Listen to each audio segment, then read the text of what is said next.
gets Schaefer down. He's knocked out himself. Absolutely torn to shreds. Can they get in the ring? Product pulls Voxic out the ship. He's pushing back around. He's going to catch him out in the open and he's going to go down. Playerunknown's Battlegrounds tournaments. Join us every Saturday. Proudly presented by Expulse.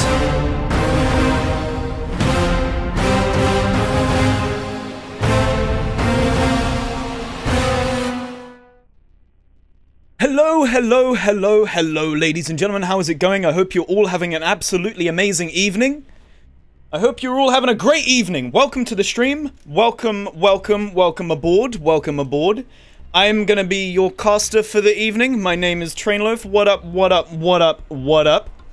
If you haven't heard of me before, that's fine. I understand that. I've been doing the solo games each week on a Sunday. Today is slightly different, however. Something a bit different's happening, guys. Just a tiny bit different. Today on this fine afternoon, we are welcoming MPG. If you haven't heard of MPG before, MPG is Massive Pair Gaming. It is a gaming community run by Ninja Girl.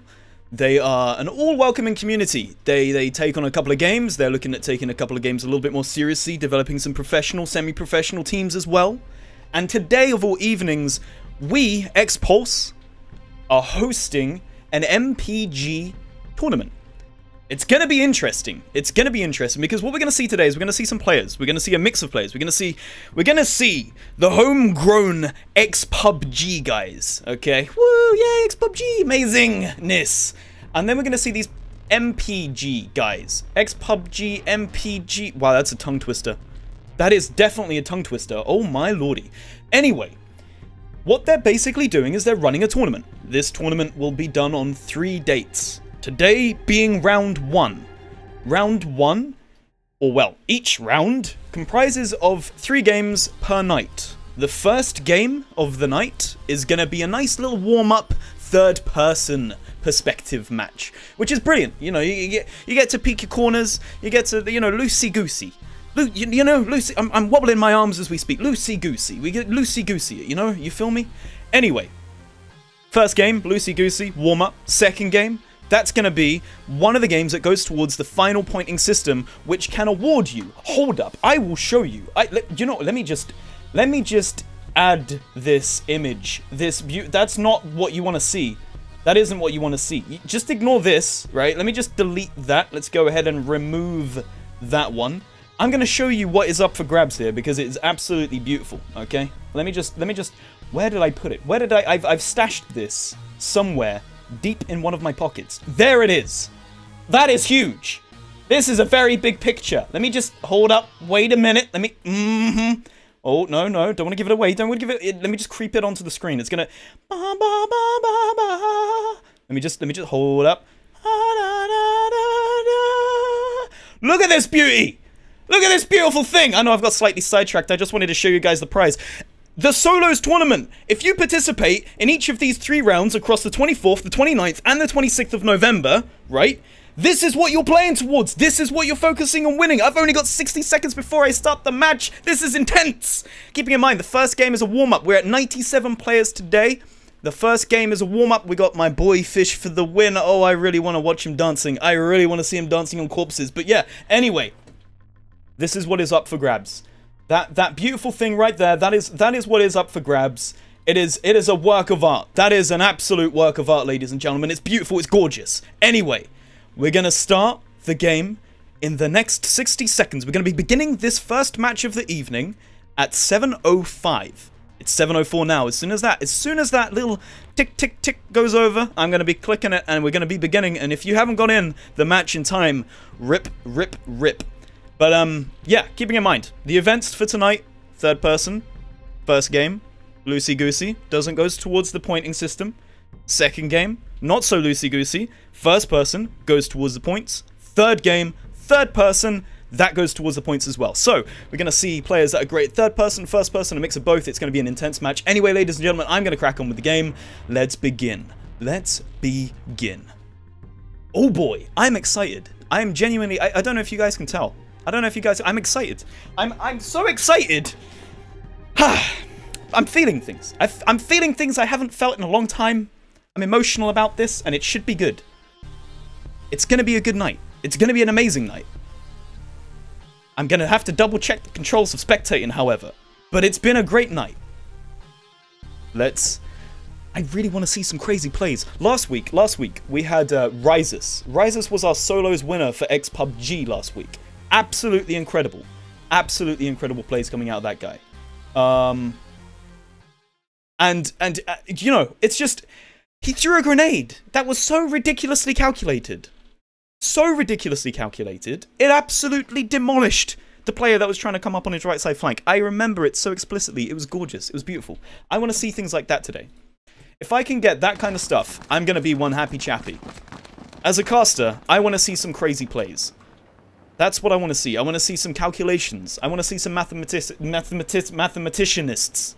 Okay? Maths it. I want to see some maths. I have got my, oh boy, that is tasty. I've got my energy drink, we're all good. We're all good for today's events. We've got Mr. Klaus in the game, I'm seeing some names I'm recognizing and I'm loving it. I'm loving it. We got a couple of MPG players and ex-Pulse team members playing today. Fiddy, Mr. Fiddy, he played so well last time as well. I'm not going to give the names of these players away. I'm not going to give the names of these players away because I don't want you hunting down MPG. I might give them away. I might give them... Should I give them away? You know what? I'm not going to do it. I'm not going to do it. It's not going to happen. I'm not going to tell you who is who. Just kill everybody. That's what I want to see. Just death. I just want to see an absolute bereavement of death and doom. Let's zoom in here. Who have we got? We got a guy running around with yellow. Oh, I love me this yellow. I love this yellow. It is a beautiful yellow. That is a beautiful, beautiful coloration. MPG Sisson. Fish for the win. Now, this is one guy that I really want to keep an eye on. Fish for the win last time, I did like an MPG casting. This guy was ridiculous. He was killing people, and not only was he just killing them and teabagging them, no. This guy was swinging his gun around and dancing. Tonight as well, we do have something slightly different. I'm gonna be bringing in a gentleman, a fine scholar, a perfect individual from the MPG community. His name is Sir Reasoner, and during the halftime points, we are going to be analyzing clips provided to us by the production team. It's going to be intense, it's highly technical, and I'm probably going to mess it up, but we're going to mess it up together, and it's going to be emotional. So, we've got the plane coming in from the left side, never eat shredded west side. Let's have a little look at where players are probably going to be dropping out. So, we've already got some people dropping in towards these cornfields. A hell of a lot of players are going towards the hospital. I'm feeling like the hospital is probably going to be the place to be right here. It's going to be aggressive. This is in third person, bearing in mind as well. So when we're looking at the way people are going to be playing, it's going to be completely different to my normal first person solos, because these guys are going to be able to shoulder peek without exposing their bodies, which means that players can play a little bit more aggressive and also a little bit more strategic. Who have we got falling in first? Is it Pitch Black? Is he going to be hitting the deck first? I think he is. He's won this competition. What a guy. What a guy. Surprisingly, not many people have gone to the hospital. They're just going above the hospital, straight towards George. It's going to be a nice, even split throughout the middle. I feel like I'm forecasting the weather. We're going to have some nice heated temperatures coming out of Rozhok. Expect a little bit of rain and sun coming out of Yasnaya. Let's have a little look at George. Now, what I'm going to try and capture, I want to try and capture this first kill. And I feel like it's going to be in Pachinki. There is a good couple of players very close to each other in Pachinki. We've got Scarpin with the grenade at the top of the building over here. Is he going to be able to use that in any way? No, probably not. Frazzle with a grenade as well. The C rocking a pistol. And I do not get the first kill. No, Adric manages to get the first kill on MPG Ellipse. Ellipse, buddy, unfortunate. What a way to start the game. However, School is going to be really busy. We've got some shots coming out of School as well. This is going to be a fight between Lethal Assassin and Surgeman. Surgeman's getting wrecked. Lethal Assassin holding the corner. Manages to mow him down? What? With that amount of health? Are you kidding me? How did he manage that? Ah, headshot. Makes sense, makes sense. But he's caused a serious amount of sounds, and those sounds have shaken up Mabo. Mabo is going to be chilling in this corner with an AK and an M16. What an amazing drop out the School there. He's got pretty lucky with those drops to begin with. Above him, however, is Adric. Adric is definitely pinpointing the audio of Mabo. Mabo is doing the exact same thing as well. These two players getting incredibly close. We've seen some fights on this area before. It's going to be quite interesting to see how these two players manipulate themselves around the school. The school being a fairly intense location. Lethal Assassin healing himself up. What did he manage to get in terms of heals? Let's check his health. Boom. Look at that. Medkit. Medkit's looking nice for him. Adric is still trying to manipulate himself around Mabo in terms of spotting his audio. Mabo's doing the same thing as well, but Mabo's focusing on looting here. And he's got a nice amount of loot there as well. If Mabo dies to a pistol, that's going to be unfortunate. Is Adric going to play aggressively and jump out the window? No, he is not. He is not going to be doing that. That is unfortunate. Mabo, however, is now working around Adric's position. Adrix is going to be isolating the audio. He's going to be using that third-person peeking. Both these players third-person peeking each other here. He's going to be exposing himself to Mabo, creeping around that corner, using that third person to spot him. He's definitely seen him at this point. He's going to be chasing after him a little bit here. It's kind of crazy what Adric is doing. He's playing really aggressive on Mabo, considering all he's got here is a pistol. Mabo's worked his way outside of the school. He has decided, no, I'm not going to stick around. I have my 2 assault rifles. I've got my 5.56 rounds. I'm going to be camping outside and waiting for people to exit. Very good plays from Mabo here. Lethal Assassin, however, managing to get that double-barreled shotgun, working his way towards Adric. These two players are definitely going to come across each other. Adric spots him, shoots him in the back, takes him down. Unfortunate for Lethal Assassin, even though he got that beautiful Uzi, in fact, kill on the other guy earlier. Mabo, now hearing those shots, is going to be working his way back into the school, thinking he can get some kills. None of the kills in this game are going towards the final point for the tournament, however. These guys are just, considering this is a warm-up, these guys are playing this really well and aggressive and strategic, and that's what I want to see. I want to see more of this. I like it. It's beautiful. Adric is now working his way up those stairs with the double-barrel shotgun. Mabo's definitely spotted him at this point. Let's have a little look from Mabo's position. Adric. Let's, how do we get onto him? What is the buttons? That is not the buttons. Where have I ended up? I want to go back to Adric. Adric chilling here. Still trying to get used to the controls of casting. They have maybe slightly changed them, and I have kind of forgotten them. We're going to be trying as best as we can to get first-person views from players. I think I may have figured it out. No. V. C. No. Right-click. No. This isn't. This is tricky. This is tricky. I'm gonna figure out that control in just a second. I just want to see how these two players play around each other. Fandoms, how's it going, buddy? Welcome back to the stream, dude. I hope you're having a good evening. Welcome, welcome, welcome, welcome. Adric now on top of the school. Mabo kind of chilling out behind him. These two players are now gonna enter into combat. Mabo coming up around Adric's flank, hasn't spotted him, hasn't heard him. Mabo using that third person to get a nice aiming position on Adric. Slowly works his way up those stairs, waiting for Adric to stop moving around so he can lay into him with that 7.62 round AK. Adric, however, may have heard. He hasn't. Mabo jumps up, goes for the kill on Adric. Adric is taken out. Mabo has definitely won the school's position. Well played to Mabo there. Let's have a little look at where the zone is ending in. The zone is... interesting. It's gonna be cornfields. It is gonna be a cornfields ending. I can feel it now. We've got the first airdrop of the game coming in as well. Let's have a look at what we can get for this. We're going to have Fiddy fighting over it with, what was his name? Dirk Berklin. I'm going to call him Dirk for, like, you know, educational purposes.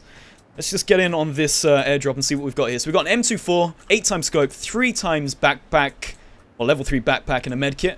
That's looking pretty good. These two players are definitely going to want these items. I mean, an M24 with... an 8x scope, given the fact that it's open land for that zone, is going to be pretty brutal here. Going to be pretty brutal.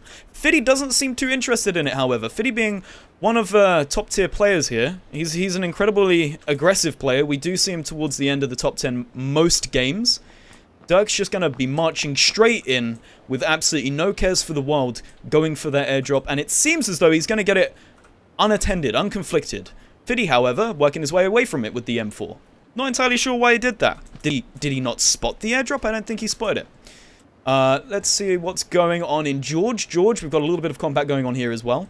Rozok is seeming to heat up a tiny bit. Keeping in mind that in the beginning on solos, it is incredibly difficult to actually pinpoint where the fights are going to be coming from. We do have something called Battle List. This is something Playerunknown's has incorporated into the game. It's great for doing squads and duos because as soon as somebody starts shooting at somebody else, you can kind of, you know, jump straight to the action.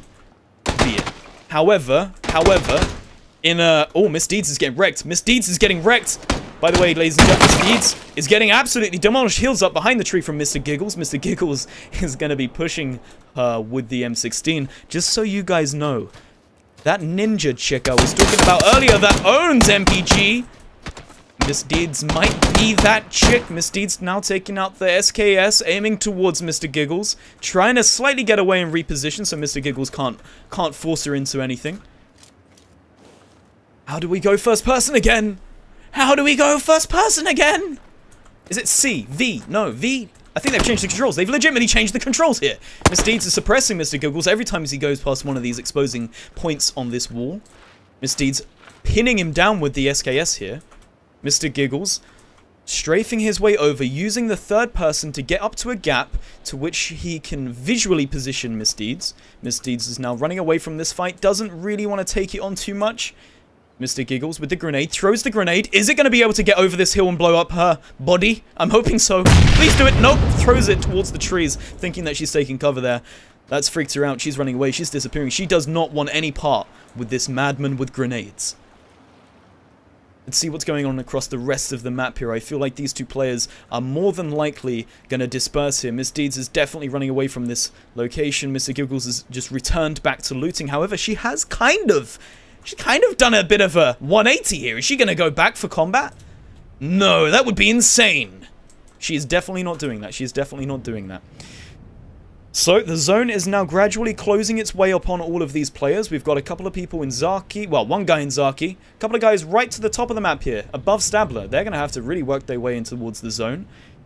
Military base is looking like it's looking pretty nice. We've got somebody on the bridge here, camping it out. Trevor driving past Raven's Eye. Raven's Eye lighting up Trevor. Trevor swerving away from those shots. Doesn't seem like any of them have connected. You definitely know what Raven's Eye is doing here. He's got the point on the map, and he's trying to cut off anybody coming out of that military base with all that tasty, tasty loot in their vehicles. It's a strategic thing to do here, because the majority of people are going to have to work inland into the circle. Likely, the circle will end in the top half of this circle. And Ravens is definitely playing into that. He's definitely hoping that somebody's going to be coming across this bridge and just giving him all that tasty, tasty loot. Ravens is now coming up to seeing C-Champ coming along in that buggy. That buggy is exposed. No, it's not buggy, it's a vehicle. Manages to get the clip on him. Two shots him with the M416 at that range. Absolutely beautiful. Unfortunately for this player, he is now headbanging his way through this car. That is unfortunate. Epileptic fits are ensuing. He is definitely dead. He didn't know what happened. That wobbly body. Oh, and he's now run himself over. This is a sight to see, ladies and gentlemen. Raven's Eye pulling off that strategic play greatly. He's now going to go over and just loot that body. Anybody coming out of the military base, going across this bridge, they're going to have to answer to Ravens. Ravens two-shotting somebody with the M416. That is pretty nice. That is pretty nice indeed. Let's see what else is going on in terms of George. George being out of the zone now, people taking a little bit of damage. However, they're going to be really cautious, and they don't really want to rush their way into the zone. If they've got enough heals and bandages, they can just stick around and sustain this damage. Asheron being one of our homeboys. Hearing the vehicle driving across as a silenced M4 here with a level 3 helmet. Asheron's just moving his way across. It's an M16 rather. Sholay lighting up Vault in that vehicle. Doesn't manage to connect any hits, however. These players are now going to have to definitely work their way into the zone. They don't want to sustain too much damage here. And they have to look out for anybody on the outskirts of the zone camping it. Miss Deeds, Mr. Giggles now completely separating. Both of these players working their way in together. Let's see what we've got. Rossi and Dark lighting each other up. Rossi holding a nice position behind that little lip of the building. Dark behind his vehicle here, healing up. Rossi doesn't seem to have any kind of healing. He does indeed. Rossi's going for the grenade throw, throws the grenade. It lands just behind Rossi. It's not going to do any damage in that corner, fortunately for Rossi. However, Dark's going to use that to his advantage and attempt to get up really close and push here. He hasn't spotted Rossi. Rossi's going to be coming around the back of him. Go on, Rossi, jump down. No, he's not going to be jumping down outside the back of the building. However, what these guys are going to be doing is just holding a corner. They're going to be holding a corner until one of them exposes themselves. Rossi closing that door behind him, maybe thinking somehow Dark can get up there. Can he get up there? I don't think he can. Dark's now holding a corner within that building. Either of these players given the fact they're both in the safe zone, can play this one of two ways. They can either just push each other or just chill. They can relax and accept the fact that they're going to be cohabiting for a while. Instead, Dark's decided, I'm out of here. I'm not dealing with this. Rossi, however, has spotted him with the M16 at a decent amount of range. Dark's going to be moving back around towards the building. Rossi switched to the SMG. SMG being great at close-up ranged combat. Both of these players are using third person to spot each other. This is almost like a mating dance. It's a mating ritual at this point. Rossi takes out a grenade, arching his back. Is he going to go through the throw? Throws it right towards Dark. Rolls down the hill slightly. Is it going to injure him? It does! It manages to push him out slightly. Definitely does some damage to him. Rossi's going to go for the second grenade there. Is this going to take out? Is Dark going to peel up in time? No. He's going to move away from that grenade. Has to run towards him now. Rossi looking at the stairway. Just waiting for him to come up. Manages to get him. Managed to get the pick on Dark there. Dark playing slightly too aggressive on Rossi. Maybe he assumed that Rossi jumped outside of the building and wanted to get that height advantage on Rossi. But Rossi held his ground. Stood behind the doorway waiting for him to push. Absolute well plays there from Rossi. Well played. Well played. Got my boy Capitalist. What has he got here? Double barrel shotgun chilling in the toilets. This is not what I want to see. I don't want to see players camping. The next airdrop is now underway. Going to be dropping in the sea. Could be good for Ravens holding that bridge. Making sure that nobody comes out of the military base there. What is this airdrop going to be giving for people? Let's have a little check. An M24 with a level 3 vest. That's nice. The purple jacket is something that's more important to me, however. I like to look good when I'm killing people. I don't know about you guys, but I do indeed like to look good. Raven's still holding this bridge, making sure that nobody gets out of military easily. Scarpin over here with a UMP seems to have sustained a little bit of damage here. Bomatic taking shots on Blossom. Blossom just driving past him, ignoring that. He's in the SUV, so he's okay to just sort of, you know, work his way around with a little bit of shielding. Bomac takes out that Car 98. Is he going to go for the shot on him? No, he doesn't. Decides not to go for the shot there. Check it in my settings. That's a very good idea. That's a very good idea. Let me just check my settings. Hold up. Give me a second. Give me 1 second. How, in terms of spectating, do we go to first person? That is something I want to see. Toggle. Toggle. Toggle. Toggle, toggle, toggle. Where is it? Where is it? Where is it? Where is it? Where is it? Follow cam, spectator cam, free cam, spectator cam, follow cam. I'm not too sure which one it is. It's normally spacebar, but I'm sure they've changed the controls. I'm sure they've changed the controls. Anyway, back to the action. Shriv is driving over to Castle. Castle's holding that little hut. He's gonna expose himself to Castle. Castle's lighting up Shriv. Shriv ignoring that. Carries on driving, and unfortunately Castle picks him off from behind, shoots him through the skull as he's attempting to drive away. This is why you swerve, ladies and gentlemen. This is why you swerve. Everybody in vehicles are just getting absolutely demolished today. Absolutely demolished. It seems like a vehicle is not a viable option anymore. It is dangerous to drive around in a vehicle. That is unfortunate. That is... I'm loving the headshots, though. People are definitely learning exactly where to aim when a vehicle is going past them. They've played this game enough to know how to mitigate fire upon a moving vehicle. They can account for the bullet travel, and they can also account for the position of the head within that vehicle as well. Fiddy chilling out with the Car 98. I remember from last time, Fiddy is an absolute beast with this weapon. He's going to be chilling out in this building with the pan and a silenced M4. I love seeing silencers. When you see a player getting lit up by a silencer and the absolute confusion of them leaping around unknown to where those shots are coming from is gorgeous. Klaus, my boy Klaus.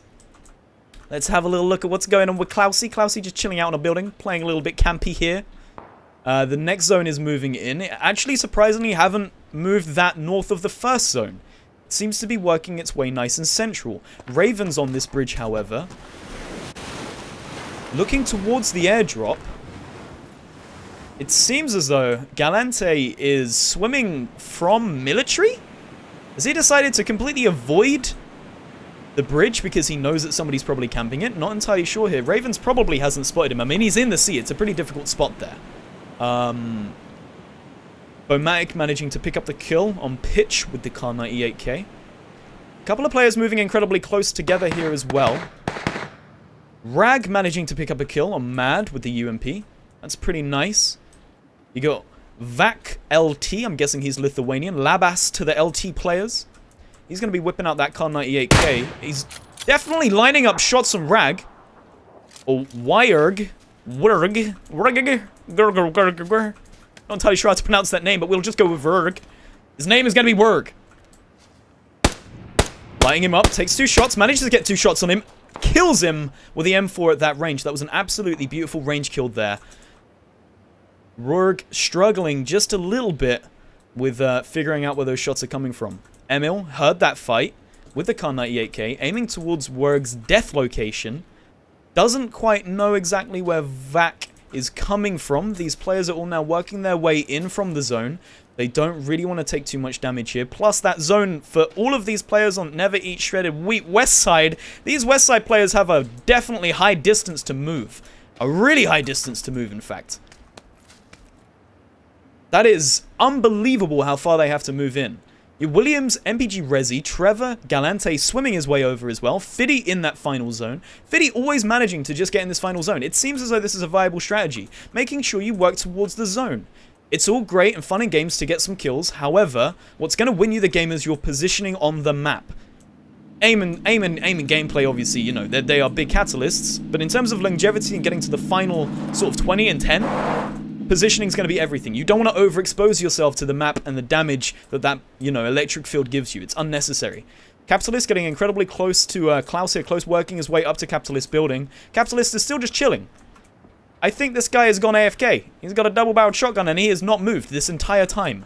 Is Klaus going to go into the building and loot with him? No. Capitalist is appearing to just be chilling out and possibly going to die. You will now see all of these players frantically trying to get through. A little bit of a Ghost and Blue Star having a drag race here. This is looking beautiful. Drag race, rather.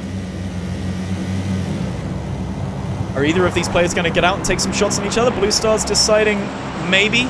Nope. Blue Star's getting into a building, into the safe zone. Doesn't really want to go for any, you know, shots there. He's just going to be chilling out in that building.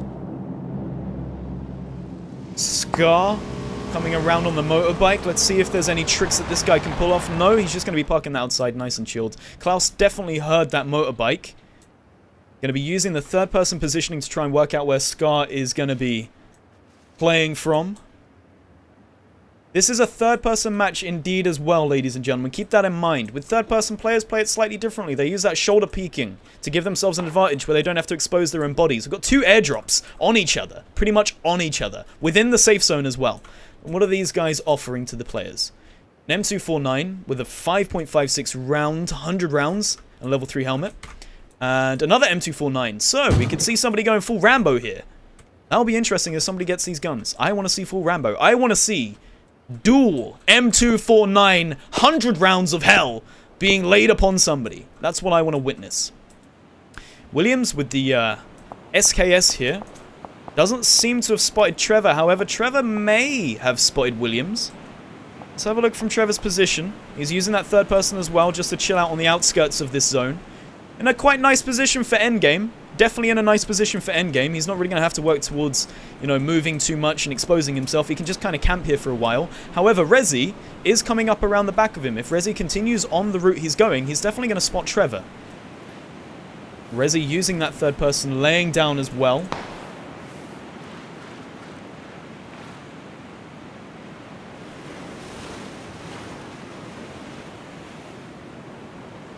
Lining himself up towards Trevor.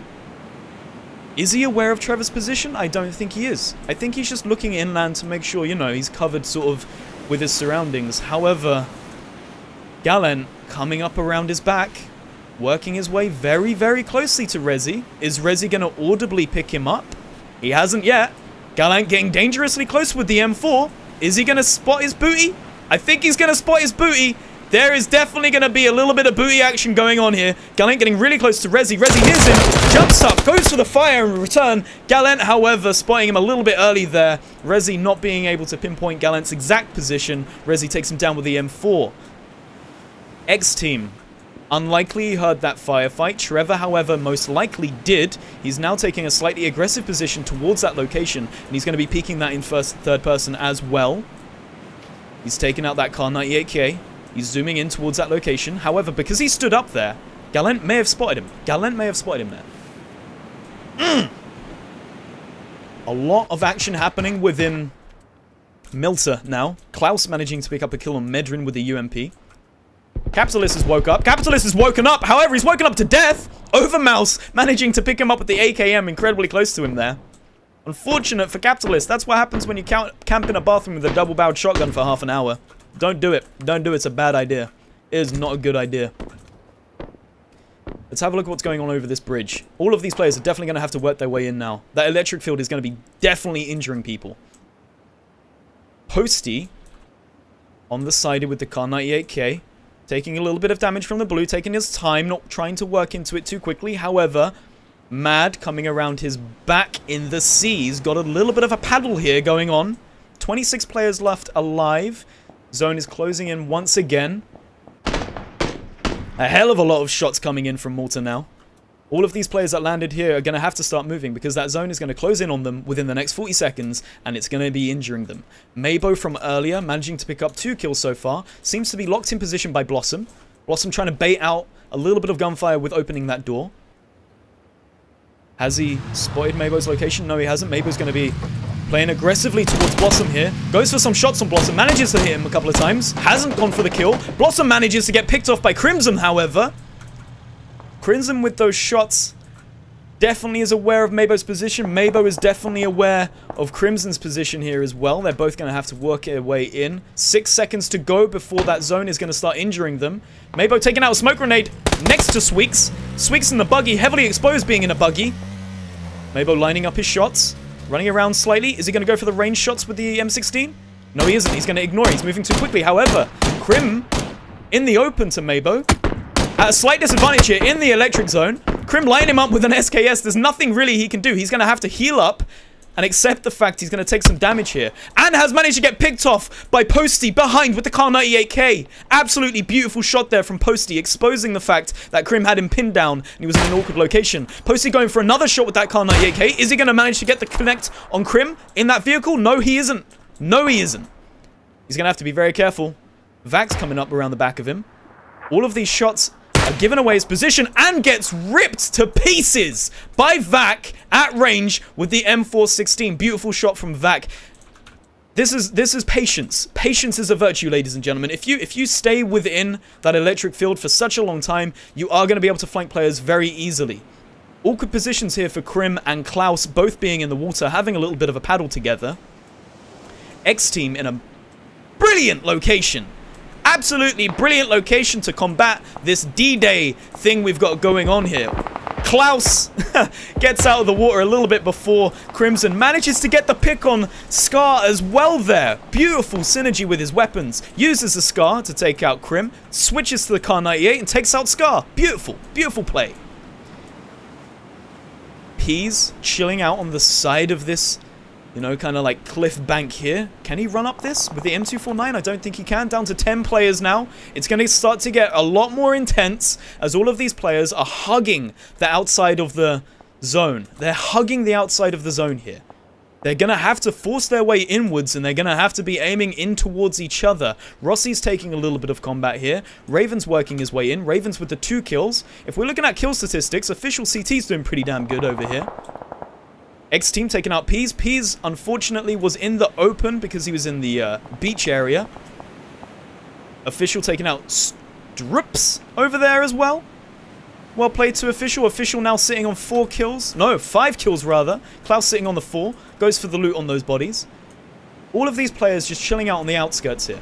All of these players just chilling out on the outskirts, gradually working their way inland. Raven's becoming incredibly close to BLXSS. BLXS with the UMP is probably going to be at a disadvantage for any kind of rain combat here. Raven's working his way up with that M4. Is Bliss going to isolate that audio and work out where Raven's position is? Doesn't seem like he is. No, he definitely has. Both of these players have heard each other. Raven's coming over the top. Goes to the combat with BLXS. BLXS takes him down with the UMP. Beautifully played there. Doesn't take any damage from Ravens. Raven spots him at a bit of an awkward angle there. Because he's having to aim down and not at his typical forward position, it's a bit awkward. Rossi, hearing that combat, coming over from his slight right side, lays some smoke grenades down, doesn't want to have to expose himself moving inland. He's going to have to work inland as well because of the way the zone is working. BLXS holding a nice, advantageous position, aiming towards the smokes, still with that UMP. Spots Rossi, lights him up, takes him down. Well played from BLXS. 2 kills for him here. However, he's taken some shots from Trevor. He shot him in the booty with that Kar 98K from range. He's got to be careful holding that vehicle position. That vehicle's going to blow if he gets too close to it. Trevor shooting with the Kar 98, completely unaware to Gallant's position. Gallant takes the shot on Trevor, misses, gives away his position, goes for the re-peek. These two players are going to be combating each other with the Kar 98Ks now.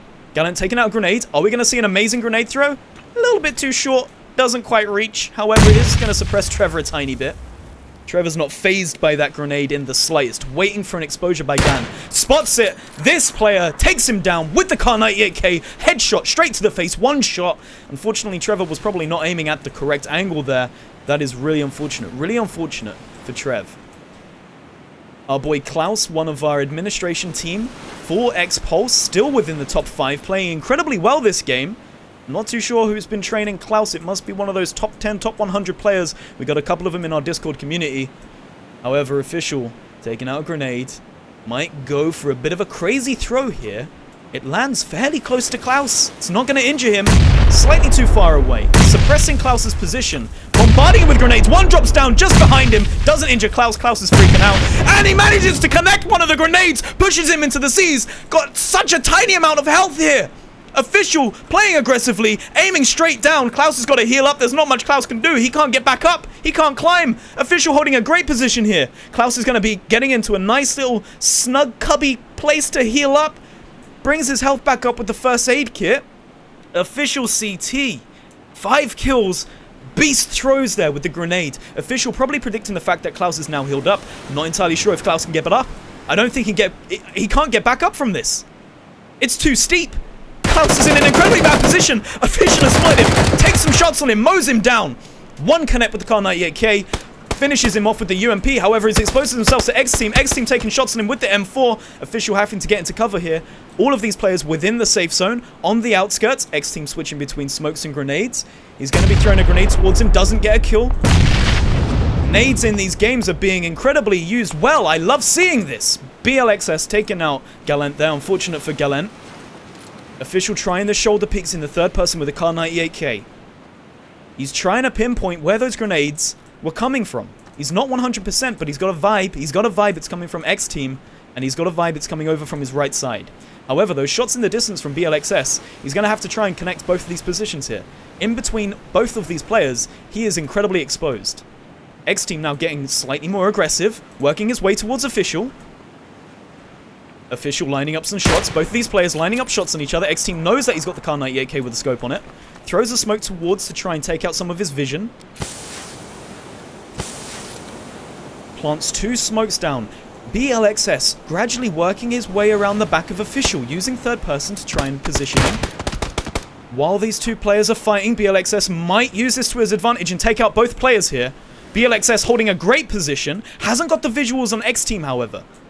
Official is nice and open to him. Rocking the Scar and the UMP. BLXS has shown previously he's great at flanking players. Official now responding to those smokes with a couple of smokes of his own. These guys are trying to lower each other's frames per second. If this was a toaster PC for any of these players, they're going to be struggling now. That zone is going to be closing in 7 seconds. Official having to move, exposes himself to BLXS. BLXS takes him out with that Scar. Beautiful. Beautiful plays from BLXS. He's in the safe zone, and he knows people are going to have to work towards him. If we have a look at where the safe zone is, BLXS is holding an advantageous position, particularly if that final zone works in his favor. As we see this moving in, BLXS trying to isolate X-Team's position. He knows he's not to his far left.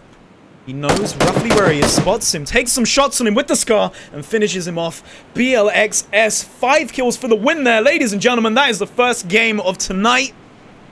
That was a 3rd person match brought to you by X-Pulse hosting MPG. Ladies and gentlemen, that was That was beautiful. I love seeing those grenades played so well. I absolutely love seeing those grenades played so well throughout this match.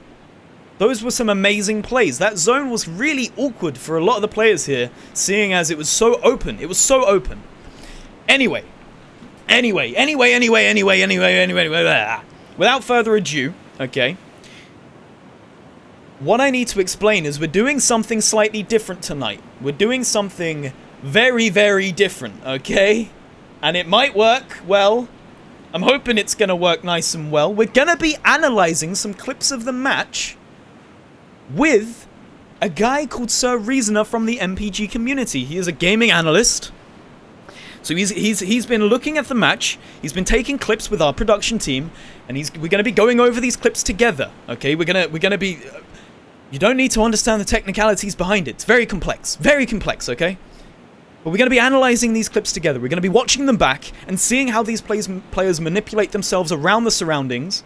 Bearing in mind this was a third-person match. This game didn't go towards the final scoring.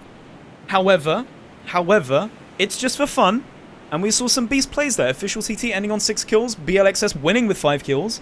Well played, well played, well played. So, without further ado, I've created a beautiful scene within OBS, okay? And it's our generating clip scene, okay? I'm hoping it's going to work. I'm really hoping it's going to work, alright? And we're going to be analyzing these clips together. It's going to get... We're going to be doing this for maybe kind of like 10 minutes-ish maximum. Just going over some highlights that the production team have gathered. So we're going to jump over to that one. I'm also going to work out, just quickly, is how exactly I go into first person while spectating, because oh my god, these controls are so confusing. Yo, it's really confusing to me. Anyway, I'm going to be taking a very quick break. I will be with you guys very, very, very shortly. Much love.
Ladies and gentlemen, welcome back.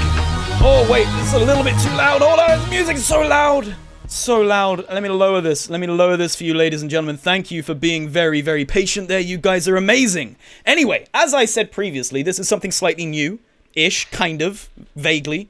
What this is we have a production team. Oh, it's very fancy. It's very fancy and highly technical. Don't ask questions, it's magic, okay? We're going to be analyzing clips throughout this next 10-minute period. I have got my boy Sir Reasoner here with me. He is a gaming analyst. Sir Reasoner, say hi. Hello, hello, hello. Can you tell I'm really good at changing my voice? That was my voice. I can say the alphabet. Reasoner, say alphabet. A, B, C, D, E, F, G, H, Beautiful. I.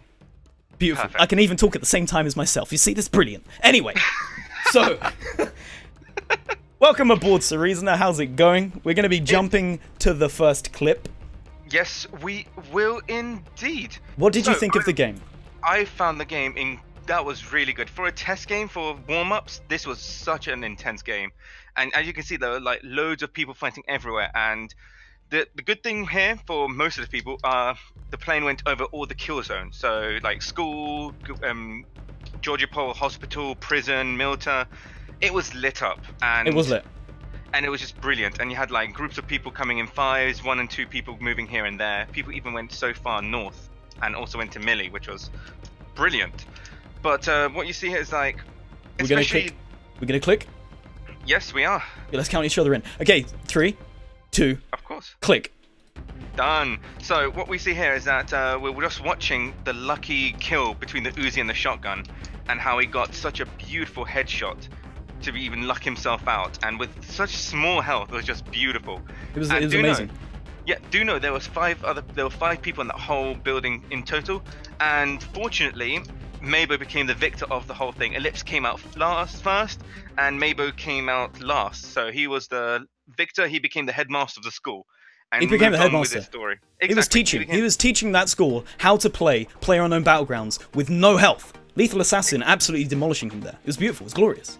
Exactly, and he schooled everyone and just moved on and left over. Just It's like a punny day today. I love me some puns. He's the head teacher and he just schooled everybody. Beautiful. Absolutely beautiful. Right, let's switch over to the next clip. Next clip. Oh, the bridge campers. This was the bridge camp. I say campers. It's just the bridge camper, and it's beautiful how he was able just to take 2 simple shots to knock out the guy. And it's just, I mean, you made it even more funnier than it should have been when you see the poor guy headbanging himself through the freaking car. I'm sorry. It happened. It just happened. Okay, I got excited. I saw a wobbly body and I had to film it. You know, it's just one of those things that PlayerUnknown gives you sometimes. It was glorious. But those 2 shots from Ravens were disgusting. Am I right? Yeah, 2 perfect shots. He didn't even miss. So it's like 30 clips, 28 clips remaining. It's like 2 perfect shots to actually show them exactly how it's done to bridge camp properly. It was and that's beautiful. as is. And he never left that spot. Oh God, no. He Nope. never left it because Didn't he was leave always that in spot. zone. There was Right. never need for ever leaving it.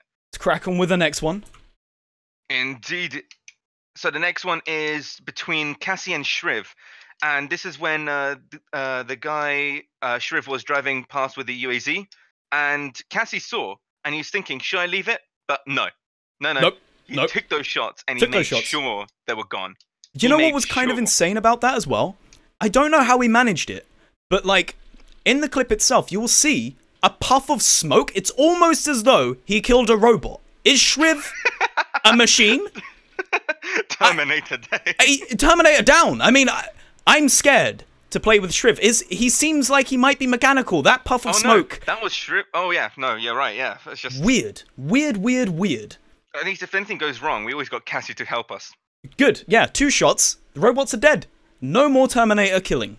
Right, let's switch to the next clip here as well. All right, brilliant. And this was between Galanti and Rezi. And Rezi is one of the good players on the MPG side, and Galanti is one of the the Hercules of X-Pulse. He's always in every game with Italiano, and he's been in every single tournament. And right here, the little sneaky distance, he saw Rezi from such a distance, but it's a surprise kill. And even though Rezi did light him up a little bit, Galanti did come victor because he caught him off guard. He did catch him off guard. The thing is as well that yeah. you can see the way Galanti plays this. You can see he spots him, and then kind of spots the weapon he's holding and knows that that Kar 98K for close range is going to be terrible. So you see, he works his way around, spots him, continues working his way around, and then he's kind of like, well, that's a Kar 98K. I can work off of this. Rezi hears it, but can't respond just in time. Galenti already mows him down. Absolutely mows him down. That's unfortunate. That is unfortunate. And like I said, these are two giants when it comes down to different teams. So like I said, Galenti and Italiano, they tend to work in duos so well, and then in almost every single X-Pulse tournament. And MPG Rezi, a streamer on the MPG side, and he is known for his very good skill as well. I'm not saying there's no more skill in MPG, just Rezi. He's one of the skillful people when it comes down to PUBG. And as you can see, it's that area, like everybody was on the cliff side. Everybody was on the exact same idea. Well, that's leading us on to the next clip as well, because this is actually far away. This is people still out of zone trying to get in zone from the bridge camping section. So this is next to the west side of Milta, and they're all trying to get in. So when you look at the clip, you saw that Mabo is so Mabo is actually trying to get into the zone. He has a Kar 98 and he's like sat there waiting, and he spots someone, but someone's already taken a shot at him. He's looking for cover, and then unfortunately, like every PUBG game that goes around for me, somebody else from a different fight completely takes me out with a Kar 98 from such a disgusting distance. Within the electric zone as well. It's within the electric zone. And the thing is that's so beautiful about this is it seems as though the guy at range with the Kar 98K there wanted to shoot him in the syringe. You see, he stabs himself in the heart with the syringe, and then wait for boom! Shoots him straight in the throat! It's like, no, buddy, you're not healing up. No. I see you with that level 3 helmet. I'm not gonna have and accept the ricochet there. No. I'm gonna take you out. Shot to the throat. He's gargling. He's spraying blood everywhere at this point. It was disgusting. It was a beautiful shot from Posty. Absolutely beautiful shot from Posty. And unfortunate for everyone, the headmaster had to die. Right. The headmaster indeed had to die. Right, let's switch over to our next clip here as well. I will have to say, in most of these clips, there's a lot of people dying in cars, I must say, and everyone's accuracy is disgusting. Like, if you look over here, Crimzord sees the UAZ, and he's just waiting for his moment, and then just lights him up straight away. Lights him up instantly.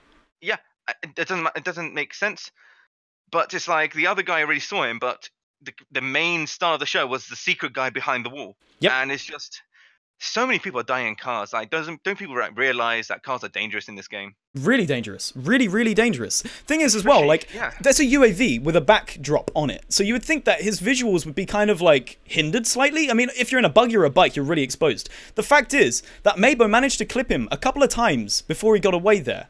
And then Crimson just finishing him off from that left side flank. Absolutely beautiful. Absolutely beautiful. Right, let's switch over to the next clip. Yep, this one. Oh, you were bragging about wanting a great kill. It wasn't per se a kill, but everybody knows when there is no red zone, the only thing that can compensate is a barrage of grenades. You know, if the game isn't giving you a red zone, make the red zone yourself. And when he lands it, oh my god, it's just beautiful. On the water, just enough to cushion his fall to have just a slither of health. Unfortunately for Klaus, it was going to end up for the worst because official CT has the high ground. He had him in the spots, and you were shouting that hill was too steep to even climb. He was pretty much cornered like a mouse in a corner with a load of mouse traps around him. A wounded animal. It was a wounded animal. Those grenades, they gave him PTSD and shell shock.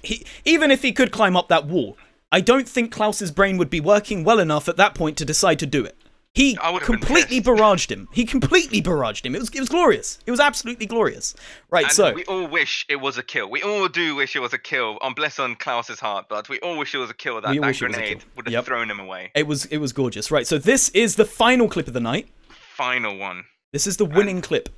Yes, and this is between two guys, but one on Cliff, who pretty much dominated the Cliff, and then you have the other guy who came from Milta Power, and it's just a standoff. It's a full-on standoff, and like any game, it's gonna see who has the better aim at such a stressful moment. Of course, and the positioning is very important here as well. I mean, the guy in the Cliff, X-Team, because he didn't have anything in terms of cover, if that zone closed in on him and it didn't work for him, he would have had to have got up at some point and ran across anyway. BLXS showing that third person changes the complete way the game is played, not even exposing himself, but spotting him.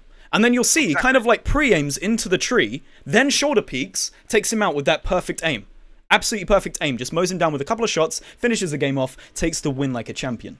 And it's brilliant. BLX SS for the test run for the first game came up top. Second came X Team and Official CT came third. And then you got the regular lot. Galanti, obviously one of the, like I said, one of the giants of all the X-Pulse tournaments, came fourth. And it was such a good game, especially for a warm-up. I can't wait for the next one. I genuinely cannot. I can't wait for the next one. And it's first person as well. The thing is with it being first person is it's going to change the way players play. Because they're not going to be able to just hide behind a tree and wait to see, you know, those kind of 30-degree angles either side of the tree for a person to be coming at them. They're going to have to expose their face to see where things are coming from. Exactly. And that's where most of the skill is. Exactly. And that's exactly what we want to see. So, let's move on. Thank you, Sir Reasoner. Thank you so much for your input and analysis. It was great. We're going to do this after the next game as well, aren't we? We're going to have a little brief period of time to do this. I'm here for you, buddy. Thank you so much. It's been emotional. It's been emotional. Anyway, ladies and gentlemen, thank you for sticking around. Thank you so much for sticking around. We are going to be jumping over to our next game very, very shortly. It is now going to be the first-person perspective match. This game goes towards the scoring for the MPG tournament. Okay, keep that in mind. It goes towards the scoring for the MPG tournament. Alright? So, bearing this in mind, it's first person. The plays are going to be slightly different. The plays are going to be slightly different because you're not going to see people doing exactly what they were doing before, which is hiding behind trees and exposing those two little corners, okay? So, we're going to be hosting this match now. Let me just throw it all up. So it's XPUBG, MPG.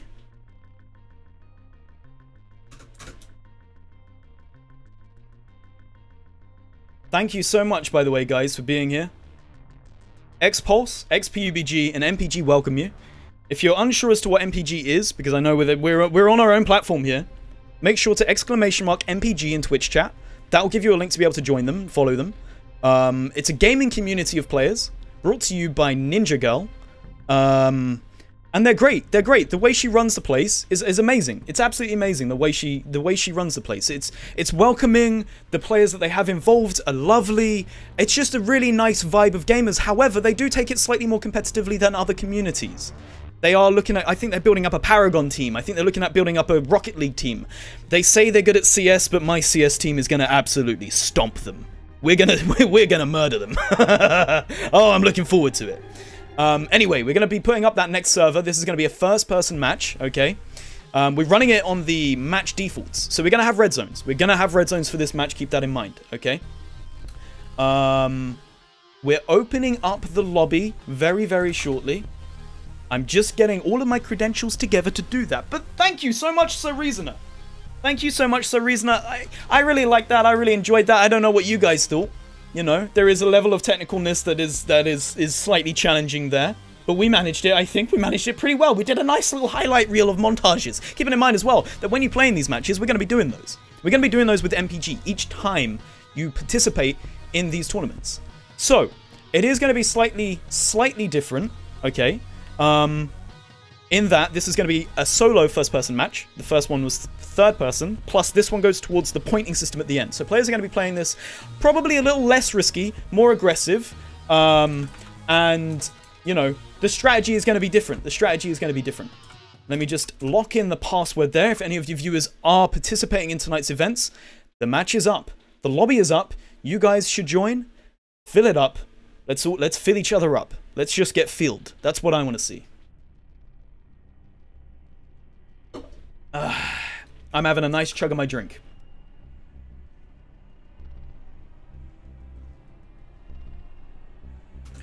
I'm also contacting the management team. They are announcing the fact that the next lobby is up, and as you can see, it's gradually filling its way up. It's moving its way up to being nice and filled, which is beautiful. Thank you all for joining us. Again, I'm going to have to reiterate. Join our Discord community. Join the XPUBG community.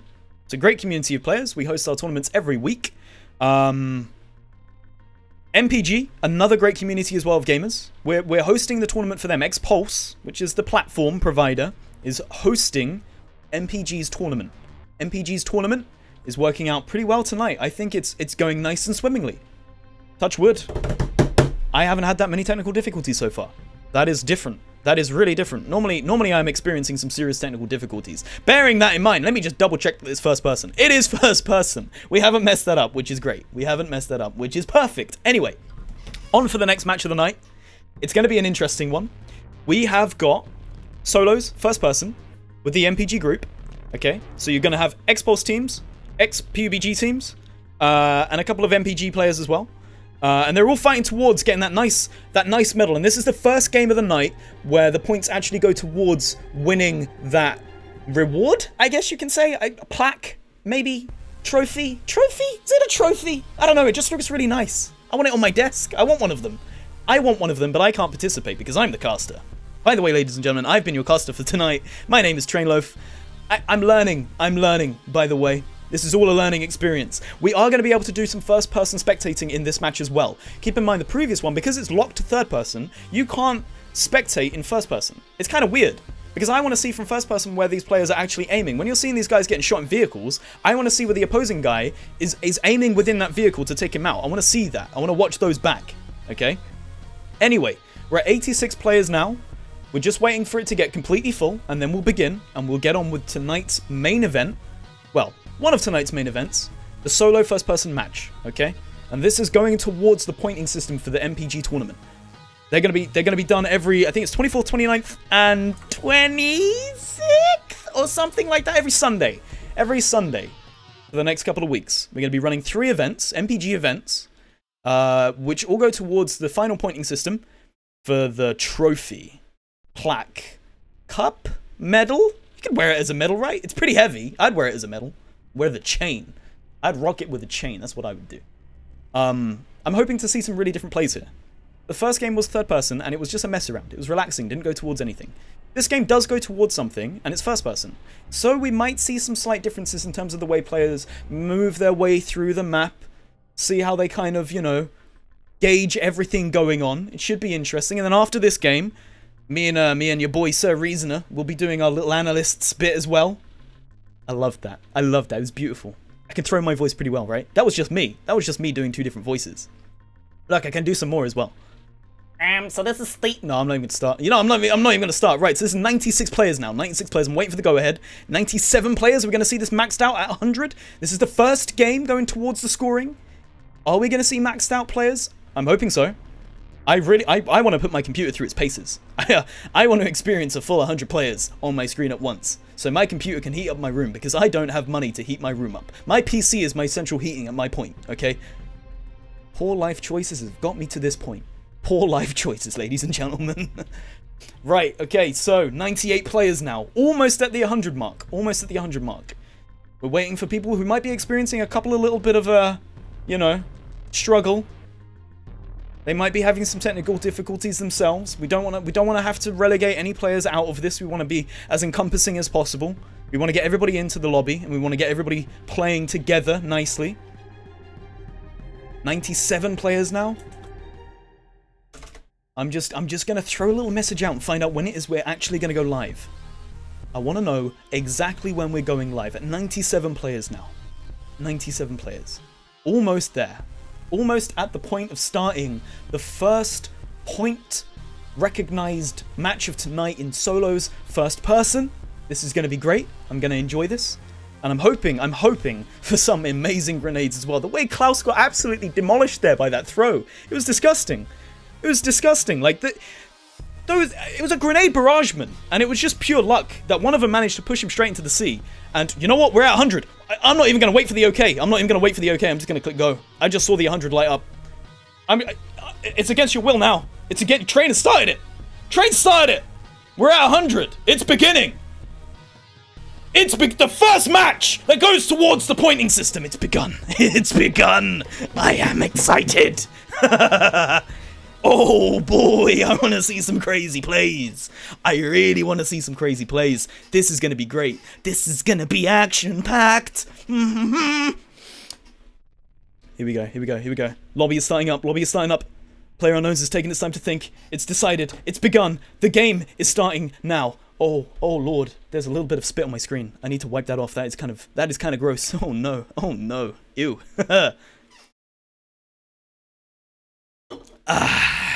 In we are. In we are. I've had a chug of my drink. We're on to the next game of the night. Everybody seems to be loaded in. Already, instantly, 92 players loaded into this match. That's what we like to see. We like to see we don't want people experiencing technical difficulties. We want to make sure that every player gets in. We're capped out at 100 for tonight's game. The first rounds of the MPG tournament. It has begun, ladies and gentlemen. This right here is the important match of not only tonight, but over the next 3 other periods of rounds that MPG are going to be doing. This is the first one. I want to see blood. I want bleeding. So much bleeding. Oh boy. It's going to be good. It's going to be good. It's going to be good. I want to see some intense plays. 53 seconds before the game starts. 97 players in. Everybody just picking up guns at this point and just shooting each other out. Blossom Bro, I like what Blossom Bro's doing. He's just chilling on the edge of this plane here. You know, he's not skipping leg day. He's working out. There's no treadmills around, so why not use a disheveled aeroplane part to just run up and down and work out those thighs. I like it when people work out their thighs.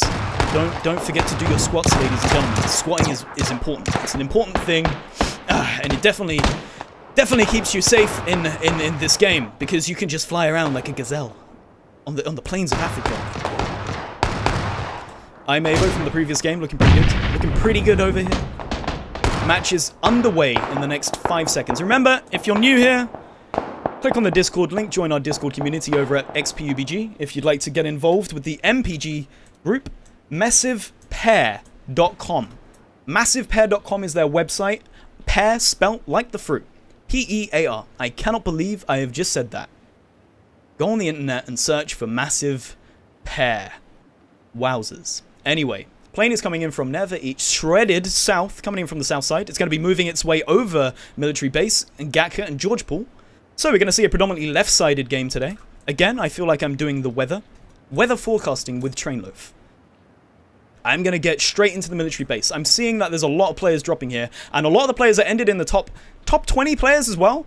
You know, you got your Castle, you got Ravenseye, Rezi, Mabo as well.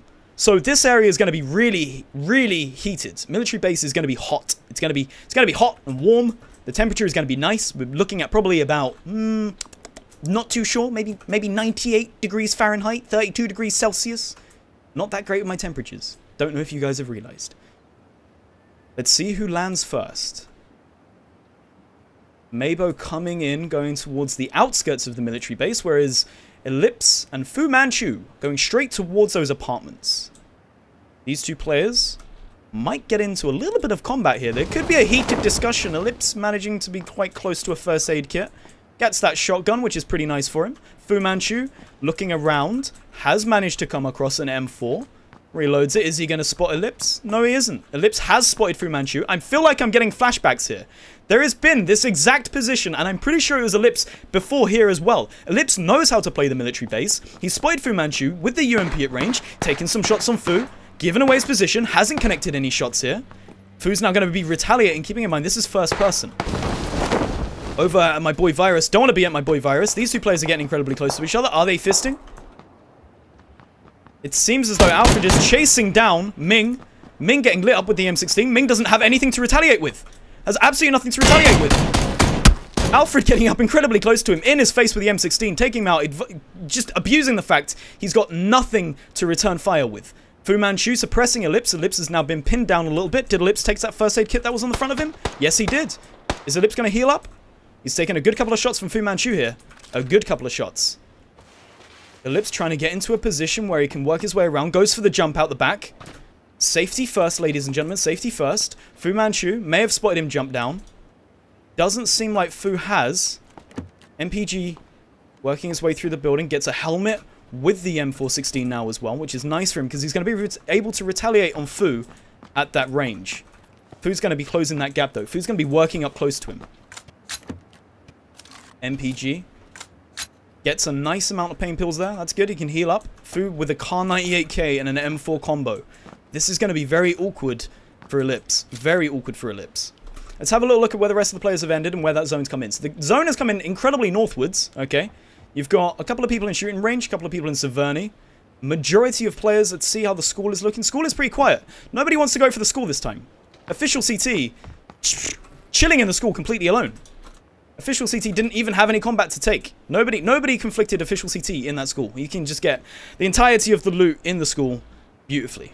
Maybo working his way around the outskirts of the, well, no, central part of the military base. None of these players are going to be experiencing each other anytime soon. Hapeach seems to be maybe looking at holding that bridge. That bridge position, again, going to be incredibly dangerous like it was the last game. It's going to be a bit awkward for these players to sort of, you know, get across from the military base towards the safe zone, but they're going to probably attempt it anyway. George Paul looking a little bit warm, a little bit heated here. Not many players exposing themselves, however. Asheron, one of our administrators, he's just taking his time looting on the top of that building. Decides to go for the AK over the VSS. Nice choice. Very nice choice. I despise the VSS personally. I don't like the bullet drop on it. It's too extreme. And 9mm rounds? 9mm rounds at distance? Don't think it's going to cause that much damage. Mouseplay and Tom. These two players are incredibly good as well. Seems as though Tom may have spotted Mouseplay moving his way through those buildings. He's got the SKS as well. I'm hoping that he's going to be combating there. Camera's just jumped over. Let's get back onto Tom. Tom's going to be aiming into Mouseplay with the SKS, with the red dot sight at range. He's pinpointing Mouseplay's position. Going to be going through that window, if he gets it. Is he getting it? He skipped leg day. He's struggling here. Nope, he's in. Good. Now he's going to be working his way towards Mouseplay. He's spotted his location. He's going around the outskirts, seeing if Mouseplay exposes himself visually. Mouseplay unaware that Tom has spotted him. Tom has been very patient in that he's not taken any shots on Mouse. He's getting very, very close to Tom's location. Very close, in fact. If this were third person, Mouse might be able to sort of, you know, peek around the corner and spot him. Tom, however, in a prime location to pick up Mouseplay. Mouseplay, with the silenced M4, is going to be exposing himself to Tom. Tom is going to be aiming towards Mouseplay, waiting for those shots to line up perfectly. Takes him down with the SKS, close range. Mouseplay completely unaware of Tom's location. Took his time, didn't expose himself, didn't place any risky shots either. Just waited exactly for that moment when he could confirm that kill. Beautiful play from Tom. Absolutely beautiful play from Tom. Let's see what's going back on the old military base. Ellipse seems to be working his way through the apartments. Fu Manchu deciding not to work out where Ellipse is, has just left him to his own devices, is leaving the military base now. These players have 1 minute to get into the safe zone. Safe zone is quite far away. First airdrop of the game. Let's have a look at what this is offering these players. I'm hoping for some snipers. I want to see some crazy sniper kills. Seeing sniper kills from first person is beautiful. It's glorious. And we got an M249 and a ghillie suit. It's a bit of a weird drop. Gonna be honest, that's a bit of a weird drop. Ghillie suit with an M249 seems kind of counterintuitive. However, Kepu's going to be working his way towards it. Is he going to the airdrop or is he just going to go past it? Seems like he's going past it. Nobody wants this airdrop. That's a shame. Ghillie suit is pretty OP towards the end of the match. Certainly when you're in that sort of open area, it's beautiful. It's a beautiful, beautiful weapon to use. These players are completely all over the map today. We've got another airdrop coming in as well. Has it landed? No, it's still in the air. Let's see what this one's offering. It might be something slightly better in terms of the weaponry. AWM with an 8x scope. This is what I wanted to see. This is exactly what I wanted to see. And I'm hoping a player knows how to use a sniper. Grabs that weapon.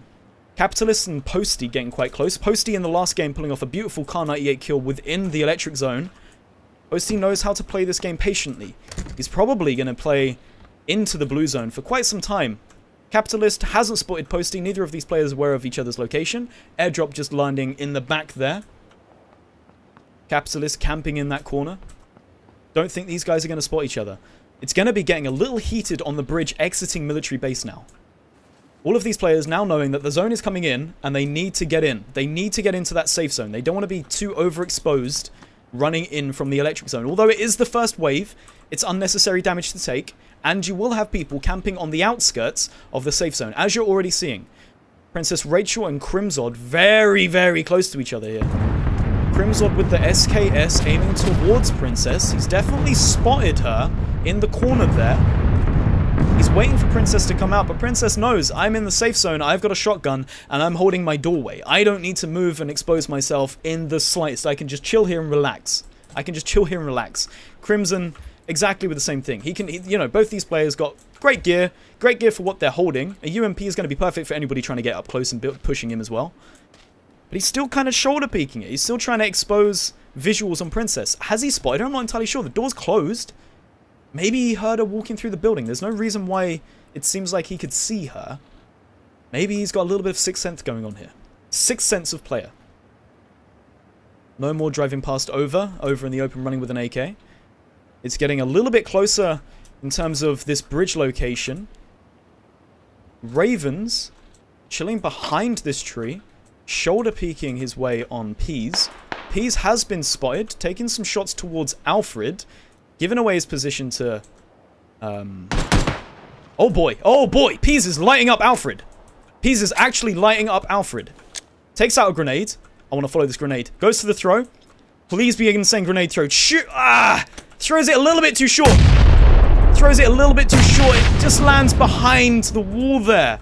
Everybody going for some intense grenade throws today. Absolutely intense grenade throws. Alfred re-peeking on Peas. Oh no, what have I done? I want to see from Peas' perspective. Alfred aiming towards Peas' location. He's trying to get in a safe point to heal up. Doesn't want to get his health too low against Peas here. Raven working his way around the back of Peas and Alfred between this fight. Alfred aiming up towards Peas, exposing his body, running in the open. Peas has spotted him, goes for some shots. Alfred returns fire, suppresses Peas, keeps on suppressing him. Peas has taken his time with the AK, he's very close to dying at this point. Alfred pulling off really good shots towards Peas to keep him suppressed, but doesn't quite work out. Peas has got the advantage position. Peas definitely had the advantageous position here. He could just crouch, wasn't in the open. Alfred, unfortunately, having to go between the road and the grass to get towards a safety point. Peas now spotting Hapik. Hapik running in the open, taking shots from Peas. Peas taking his time with his fire, gets another kill there as well. Well played from Peas. Peas controlling his fire, learned from his mistakes in the first bit of combat there that spraying and praying doesn't work out. Controlled bursts is what is key in this game. Is absolutely key in this game.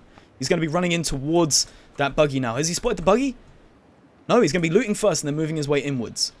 Ravens, however, doing exactly what he did last time, camping on the military bridge. He's not going to be able to do it that greatly because that zone is closing in and it's not going to work for his favor, but he's still doing it anyway. No, in fact, he's getting a bike. Raven's getting a bike. Raven likes his bridges. I'm noticing that with this player. He likes his bridges. He's going to be working his way in towards the rest of the map now and seeing what's going on. Players are very, very spread across this map today. Very, very spread. That zone ending in sort of the north part of the map. Sweet and Mercedes. Is it Mercedes? Let's have a look at what's going on between Swixie with a level 2 helmet. M4 M16 combo with the ACOG sight. Aiming towards Mardex. Mardex taking a couple of shots. Towards... Not entirely sure what he's shooting there. It seems like he might have been shooting the wall. Is he shooting the wall? Yeah, he's giving away his position now. Really don't know what Mardex is shooting at. Lethal Assassin managing to pick off a kill on Mr. Giggles there. Fish for the win, getting some kills. Let's have a little look at Fish for the win. I want to see if he's boogieing on down. Is he dancing? Is Fish for the win dancing? Every time this guy gets a kill, he dances. He is not dancing this time. That is unfortunate. No dancing going on from Mr. Fish. Mr. Fish, when I casted one of the games previously for MPG, Mr. Fish was really... The Fish for the win, he's a beast. Fishy beast, man. Absolutely fishy beast. Gonna be running towards that dead body to loot it now as well. The zone itself is... it's kind of open. I prefer seeing an open area towards the end. I don't like seeing, you know, the zones that are like really close up. Fu Manchu peeking on Bomatic. Takes the shot. Beasts him out with the Kar 98K one shot from the head. Oh my lord. Fu Manchu, buddy. Calm down. Relax, dude. Relax. That was a beautiful shot from Fu Manchu. Oh my word. Ellipse, when he landed near to Fu Manchu, was lucky Fu Manchu didn't use that Kar 98 against him and just ran away. Really lucky, because if Ellipse had to combat against that, that was a beautifully placed shot. Absolutely beautifully placed shot there. We're now up to the second circle. Second circle. A couple of people in Severny. Ghost GG working his way in from the left side as well. Lethal Assassin playing incredibly well. Let's have a look at what this airdrop has to offer. Is anybody going to go for this airdrop? People don't seem to be going for airdrops today. It's got MK14 in it as well. MK14, a level 3 vest. That's a nice airdrop. That's a really, really nice airdrop. Fu Manchu, hearing the combat there, going to be working his way towards those shots in the distance. Vac being one of the final 30, I believe, working very closely towards Fu. Fu might spot Vac here. Vac is just taking his time, looting up the body he just killed. There was a level 3 helmet on that body as well, which is going to be nice for Vac. Fu Man not being able to completely isolate where those shots were coming from. He's just kind of working around in the open. I think what he's trying to do here is bait out some shots towards him and then use that Kar 98K. He has spotted Vac. He has indeed spotted Vac. Let me get into his position. That is not the guy I wanted to be spectating. This is the guy I want to be spectating. What is going on here? The controls are so complicated. Trevor has taken some shots from... Not entirely sure where he's taking those shots from. I just want to see what's going on with Fu. Fu's taking some shots as well. The controls are broken, by the way, for Spectate recently. They've updated it and the controls are weird. It's really difficult to get in first person. It throws you to another player. It's complicated. It's not great. I don't like it. It's horrible. Fu is definitely getting chased down here by Vac. Vac might have taken some shots on Fu. Fu's going to be exposed to the fact that he's in the open. Tries to reposition himself. Vac coming over the hill there. See what I mean? Let's get back to Fu. Fu's in the building. Has the visuals on full. Goes to the shot on Vac. Takes him down with a couple of damage. Re-peeking. Takes out the silencer. Suppresses him. Knows he's got him low. Moves around to the side. Couple more shots on Vac. Vac incredibly low here. 26, 24 rounds in the clip. Fu's playing highly aggressive here towards Vac. Vac either has to heal up or play aggressive back. Sprays him down. Doesn't work out for Fu there. Doesn't work out for Fu there. Vac managing to return fire incredibly well. Keeps running and changing positions. What he did there is moved up. Took some shots, moved up again, took some shots, moved up again, took some shots. Just constantly returning fire towards Fu. Putting the pressure on him so he would kind of mess up his aim a little there. Paid off well. Really paid off well. Scar getting really close to the Tsar. Is he aware of position? Seems like Scar might have heard or seen something of the Tsar. The Tsar having a little bit of a chug of his drink there. Scar working his way towards this building slowly and carefully with the UMP. Has got a silencer on it as well, which is going to be great for him if he has to shoot towards the building. Let's see from Scar's position. Gradually, slowly, working his way past this building. He's definitely seen or heard something from that building. Is he going to push into it? Switches to the M16 with the 4x. Goes back to the silenced UMP. Gradually approaching the Tsar. The Tsar seems blissfully unaware that Scarpen is stalking him. Stalking him as a wildebeest would be stalked by a lion on the plains of Africa. Scar pulling the lioness strategy here. Gradually working his way round. Is he going to spot him? I think he might spot him. Getting very close to these windows. Peeks through the wrong window. Hasn't spotted him in the toilets.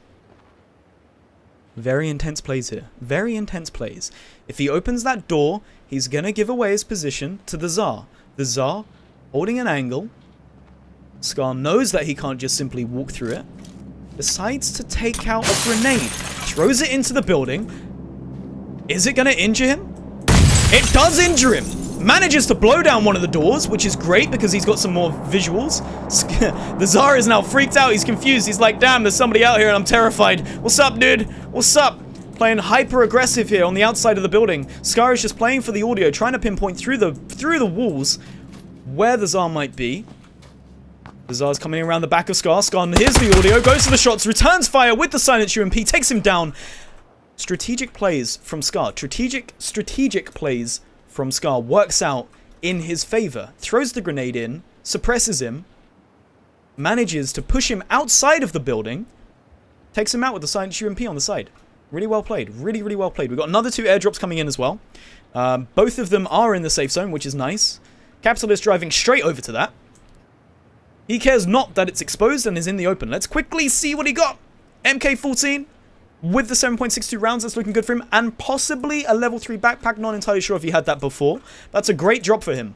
A great drop for him considering that this final area is definitely in the open. There is absolutely no buildings here. Well, a couple of buildings, but nothing crazy. There's no crazy buildings here.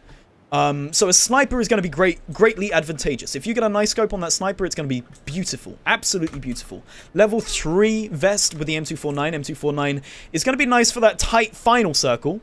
You can just sort of mow down players and then spray transition that across to another player there. Rossi and Trevor driving incredibly close to each other here as well. Starchild looking towards Taito. Taito 94 in that building. MPG Starchild with the NKM14. Shooting out the windows? Not entirely sure why he's shooting out the windows. Has given us away his position here through doing so. I mean, what I would normally do if I go into a building and I'm planning on camping it out is I would smash all the windows out, meleeing. I'd melee out the windows, so when you shoot and return fire at somebody, they don't know from what window it's coming from. Starchild kind of taking a bit of a weird turn here and deciding I'm going to shoot out the window myself. That's kind of advantageous to Taito. Taito heard the shot, is now sort of peeking through the window, trying to work out where those shots are coming from. Is he going to be able to get any kind of visuals on Starchild? Seems like he's not looking in the right directions at the right time. Starchild is going into the adjacent building, taking back out the MK14. Switches to the wrong player. Let's get back onto the Starchild, first person. Going through the doorway. Has spotted Taito. Hasn't spotted Taito, even though Taito's completely in the open there. Is he going to see him? He's heard the shots. He's hit the deck.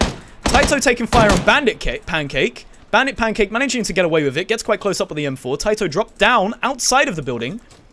Knows he's landed some shots on Bandit Pancake. Going to be working his way around that building towards Bandit Pancake.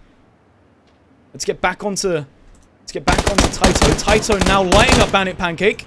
Manages to get the kill on Bandit Pancake there with the M4 flanking him from the side while Bandit Pancake was healing up. Starchild has heard that fire happening. Heard there was a little bit of combat.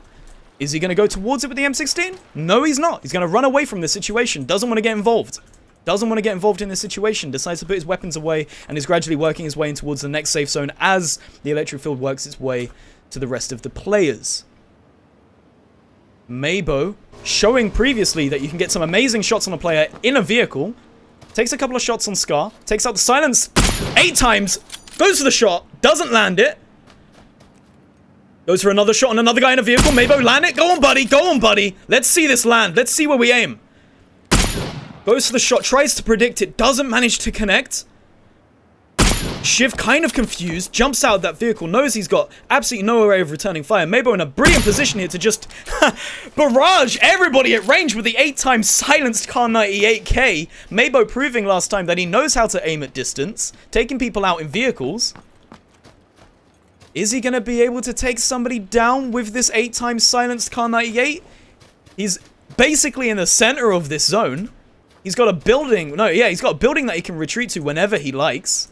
Mabo's definitely going to be a player to look out for here. Definitely going to be a player to look out for here. Here's the shots in the distance. Aiming towards them, seeing if he can kind of return any kind of fire. Kepu in a very awkward position here, in the open between 2 snipers. One with an 8 times Kar 98K. One with a, silenced. Well, yeah, silenced Kar 98K. Zico now moving his way in. 30 left alive. Zone is very, very tight at this point. Ghosty GGG with the MK14. All of these players with really good weapons for this final sort of zone. It's nice and in the open. Really in the open, this zone is. Another MK14 over there. Seeing a lot of snipers. Loads of snipers, in fact. Ghosty GG and Ghosty GGG. So many GGs. So many Ghosties. Seems like Nazuk has taken some shots towards Ghosty GG. Nazuk firing towards GoCGG. Has got some vehicle damage on there. Switches to the Scar, suppressing him constantly. GoCGG is driving off in the situation. The range fire is not paying off for Nazuk here. Still trying, still trying. Doesn't manage to connect that many shots with him, unfortunately. X-Team running in the open with a grenade. Is X-Team gonna be managing to pick up that kill on Shriv? Shriv's in a bit of an awkward position. If he lands that grenade beautifully through one of those holes, bounces it off the door there. Oh no, Shriv's gonna walk into it! Gets behind the building just in time, doesn't take any damage from that grenade. X-Team is now trying to flush out Shriv. Shriv not entirely sure where that grenade comes through. Bless him. Bit confused here. X-Team zooming in towards Shriv's location. Sees him. Aiming in with that scope. Shriv jumping around in the open. Is taking shots from Mabo in the background. X-Team playing it very, very slowly here. Just like he did in the final game last time. This player doesn't play hyper-aggressive if he doesn't need to.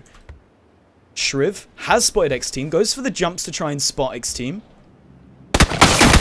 X-Team knows he's trying to jump up and down. Wants to suppress him. X-Team keeping eyes on his back here while he's trying to fight.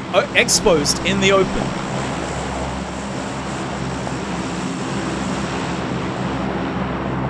X-Team's in a pretty awkward position here. He's in the open and he knows that if he fires too much on Shriv, people are going to hear him. And he doesn't want people hearing him here. Really doesn't want people hearing him. Goes for a couple more shots on Shriv. Doesn't actually manage to connect anything again. Going for just a suppressive barrage of bullets on Shriv. Not connecting anything. Shriv exposes himself. X-Team advantageous in that situation. We're down to 16 players. That final zone is closing in now. Mabo still with that Kar 98K. Mabo zooming in towards Capitalist. Clips him in the leg. Capitalist taking that shot. Trying to work out where it came from. Is exposed. Mabo goes for the double shot. Kar 98K kills out Capitalist there. Mabo really is definitely going to be the dangerous player in this final round. 8-time scope silencer on the Kar 98K. Really, really good for him. Really, really good for him. It seems like Nazuk is now taking some shots towards the C. The C is pinned down behind a rock. Let's have a little look to see if he's going to be able to spot him. The C trying to work out where he was taking fire from. He is in a building here. The C spots him. Silenced 8 times. Scar. Knows he's confirmed a couple of hits on Nazuk. Going to be using this time to work up towards Nazuk here. Suppressive fire is something that a lot of these top 10 players do. They seem to injure their player and then move. They don't stay. They don't hit the shots and then stay in the one position. They try and work with the shots that they connect. The C working very, very dangerously close to this building now. Nazuk comes around the outside. The C goes for the grenades. Nazuk spots him. Nazuk coming around the back of the C. The C goes for goes for a shielding with the pan and it doesn't pay off. Nazuk doesn't like the fact that the C tried deflecting those bullets with that pan. Just no, buddy, what are you doing? Don't take a frying pan to me. I'm gonna rip you to pieces. Brewer moving up very close to Tom now. Tom in a bit of an awkward position. Brewer taking out a grenade. Now the zone is closing in. We're gonna see a lot more grenade throws here. Tom going for the shots on Tom. Brewer takes out Tom. Tom getting a bit too close there, unfortunately. Having to expose himself. Moves around the outside towards Brewer. Brewer controlling that situation well. Down to 9 players. Zone is closing in. Mabo having to move from that perfect location where he had that Kar 98 8 times in silencer. He's still rocking that vehicle. Takes out a grenade. Not entirely sure what he's planning on doing here. Stabler getting very, very close to X-Team and Nazuk. These 2 players still driving around in this final zone. That's really strange. That's really strange. Not entirely sure what these guys are doing here. X-Team flipped his vehicle, unfortunately. Takes out the M4. Is it going to work out in his favor? No, it is not. He's taking shots. He's in the open. Nazuk mowing X-Team down in the open there, punishing him for flipping his vehicle. Goes for the damage on the vehicle. He's trying to blow it up. He's trying to blow it up. And he blows it up and takes him out. He takes out X-Team with a vehicle explosion. Nazuk, well played there, buddy. Well played. Nazuk rocking 3 kills towards the end here. However, If he isn't careful, Zico's going to hear those shots coming from Nazik. Spots him. Isn't shooting him. Gets quite close up. Sprays and prays. Takes him down with the AKM headshot. Close up there. Well played from Zico for taking it nice and slow. Stibler Bruder in a very awkward position here. He's between two players. Zico and Ghost GG. Ghost GG, really good position. He's at the top of the mountain. He's got a what's it called? A sniper. He has a sniper rifle. There's a sniper rifle with a scope on it. He has a sniper rifle with a scope on it, which means he can just look down across this mountain and see what's going on there. See what's going on. I'm able with that zoom in. He's going to be zooming on Nepos, waiting for the headshot, timing it perfectly. Goes for the body shot, isn't too confident with the head. Doesn't manage to connect that shot. Nepos has heard the shot, trying to pinpoint where it's coming from. Nepos is running in the open, puts away his guns to increase his speed. Baiting out some shots here from Imabo. Imabo not managing to connect anything here. Imabo's playing aggressive and chasing him down. All of these players now moving into the zone. They've got 2 seconds to do so. Imabo spots Zico. Zico getting shot from Imabo. Imabo doesn't go for the second shot. Doesn't go for the shot. This is definitely a player to watch out for here. He's got a perfect setup. Absolutely perfect setup here. 2 players exposing himself to him. Zooms in. Zico managing to take out Stibler. Stibler again in that really awkward position. Imabo heard that gunfight. Working his way up very close. Very close to Zico. Has his assault rifle out. Goes up to him with this scar. Zico's hearing it. Goes to the spray down. Doesn't manage to take him out. Wastes too many shots. What happened there? What happened there? Ghosty GG wins? Ghosty GG wins with a mini 14? These 4 players firing at each other within incredibly close succession. I honestly didn't think Ghosty GG would encounter anybody, but it seemed like Zico at the back there had to work his way around. Ghosty would definitely spot him coming up at him and takes him out. Takes him out. Ghosty GG with a win. Ghosty GG holding a great position. Holding a really great position there because he was at the top of the hill. He was at the top of the hill. That zone was finishing for him. Really well played for Ghosty GG in terms of his positioning. Imabo great plays with that sniper rifle. Same with the Zeko as well. Those sniper plays were beastly. Those sniper plays were absolutely beastly. Absolutely beastly. That was the end of our first game.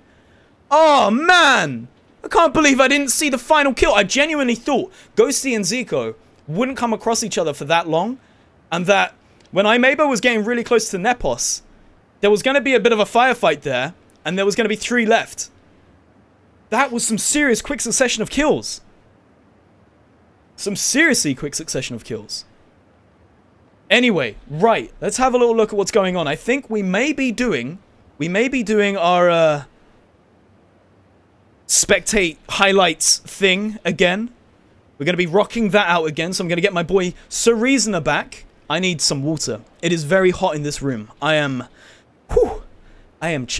parched, ladies and gentlemen. I am parched. But thank you so much for participating in tonight's events. That was a 100-player solo first-person tournament brought to you by MPG, hosted by Xpulse. Again, if you want to get involved in either of these communities, !MPG in Twitch chat. That will lead you onto their Discord and website.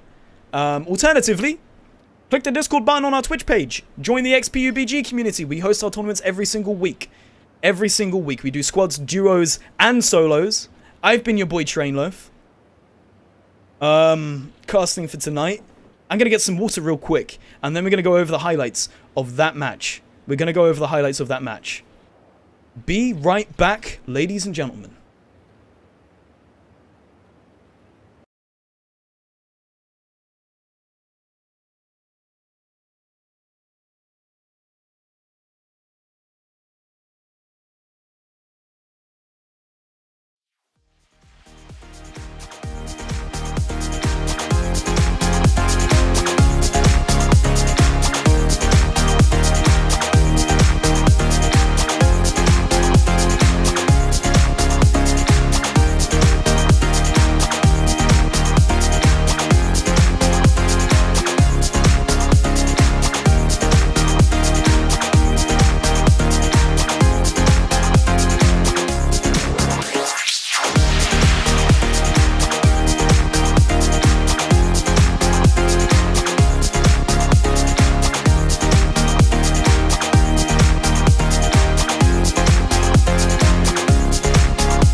Ladies and gentlemen, ladies and gentlemen, ladies and gentlemen, what an amazing game that was. Well played to everybody, well played to everybody. We are now doing the most technical part of the stream, which is the highlights analysis with my boy Sir Reasoner. Oh boy. Hello.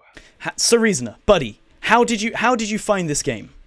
Oh, so boring, man. I couldn't even watch it. I'm joking. No, it was actually really good. It was really good. This was a lot more skill than the first one. So over here, you actually saw cars live a lot longer. People who went in cars did not die in their cars. This is the one thing I did pick up on.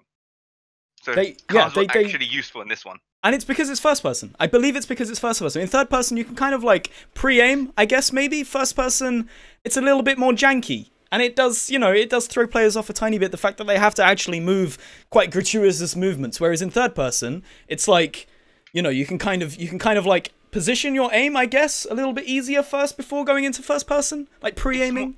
It's more of the location of the car. So in third person, you can be prone and you can look where the car is. But in first person, you have to be up and always looking around to find because if you can't see the car over the hill, you can't actually aim for it. But if you're in third person, you know exactly where the car is over the hill. Right. So pre-aiming. Yeah. No. Absolutely.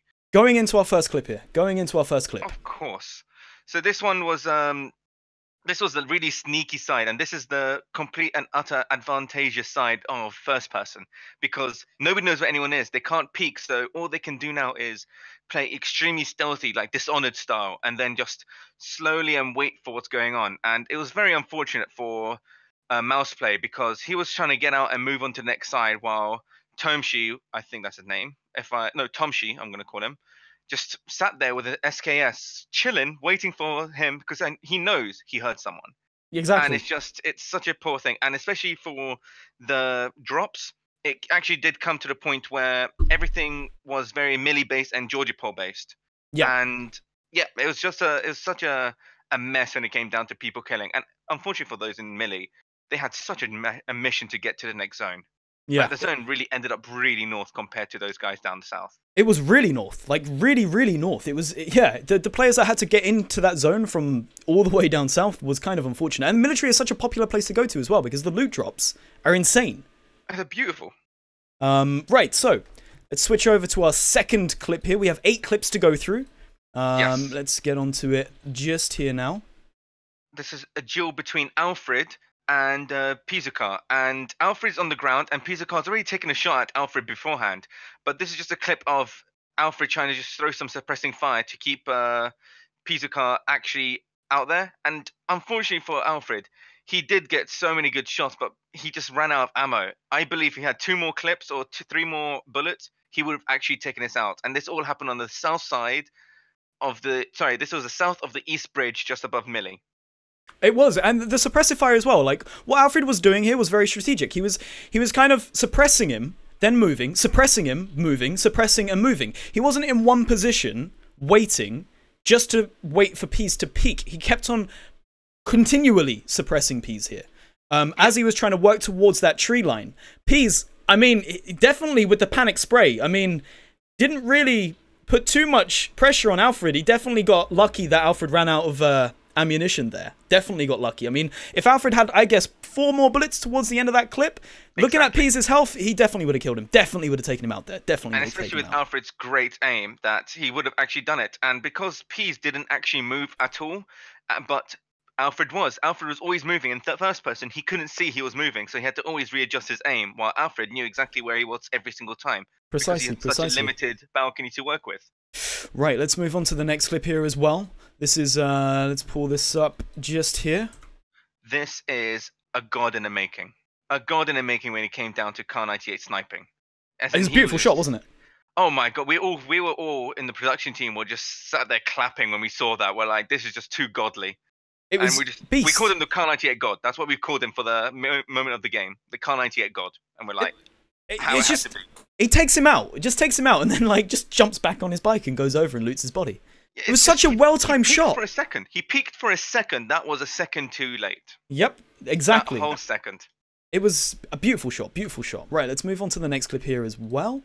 And unfortunately, as much as we'd like to boast about Fu Manchu, the god does get taken out. He does indeed, and that happens here. Gods do fall. Yes, exactly. Gods do fall. And it was so good because Fu Man actually had the advantage when it came down to taking out Vac, but Vac was able to turn it around after one poor miss by Fu Man and got him to live a little longer. Vac was able to flank him.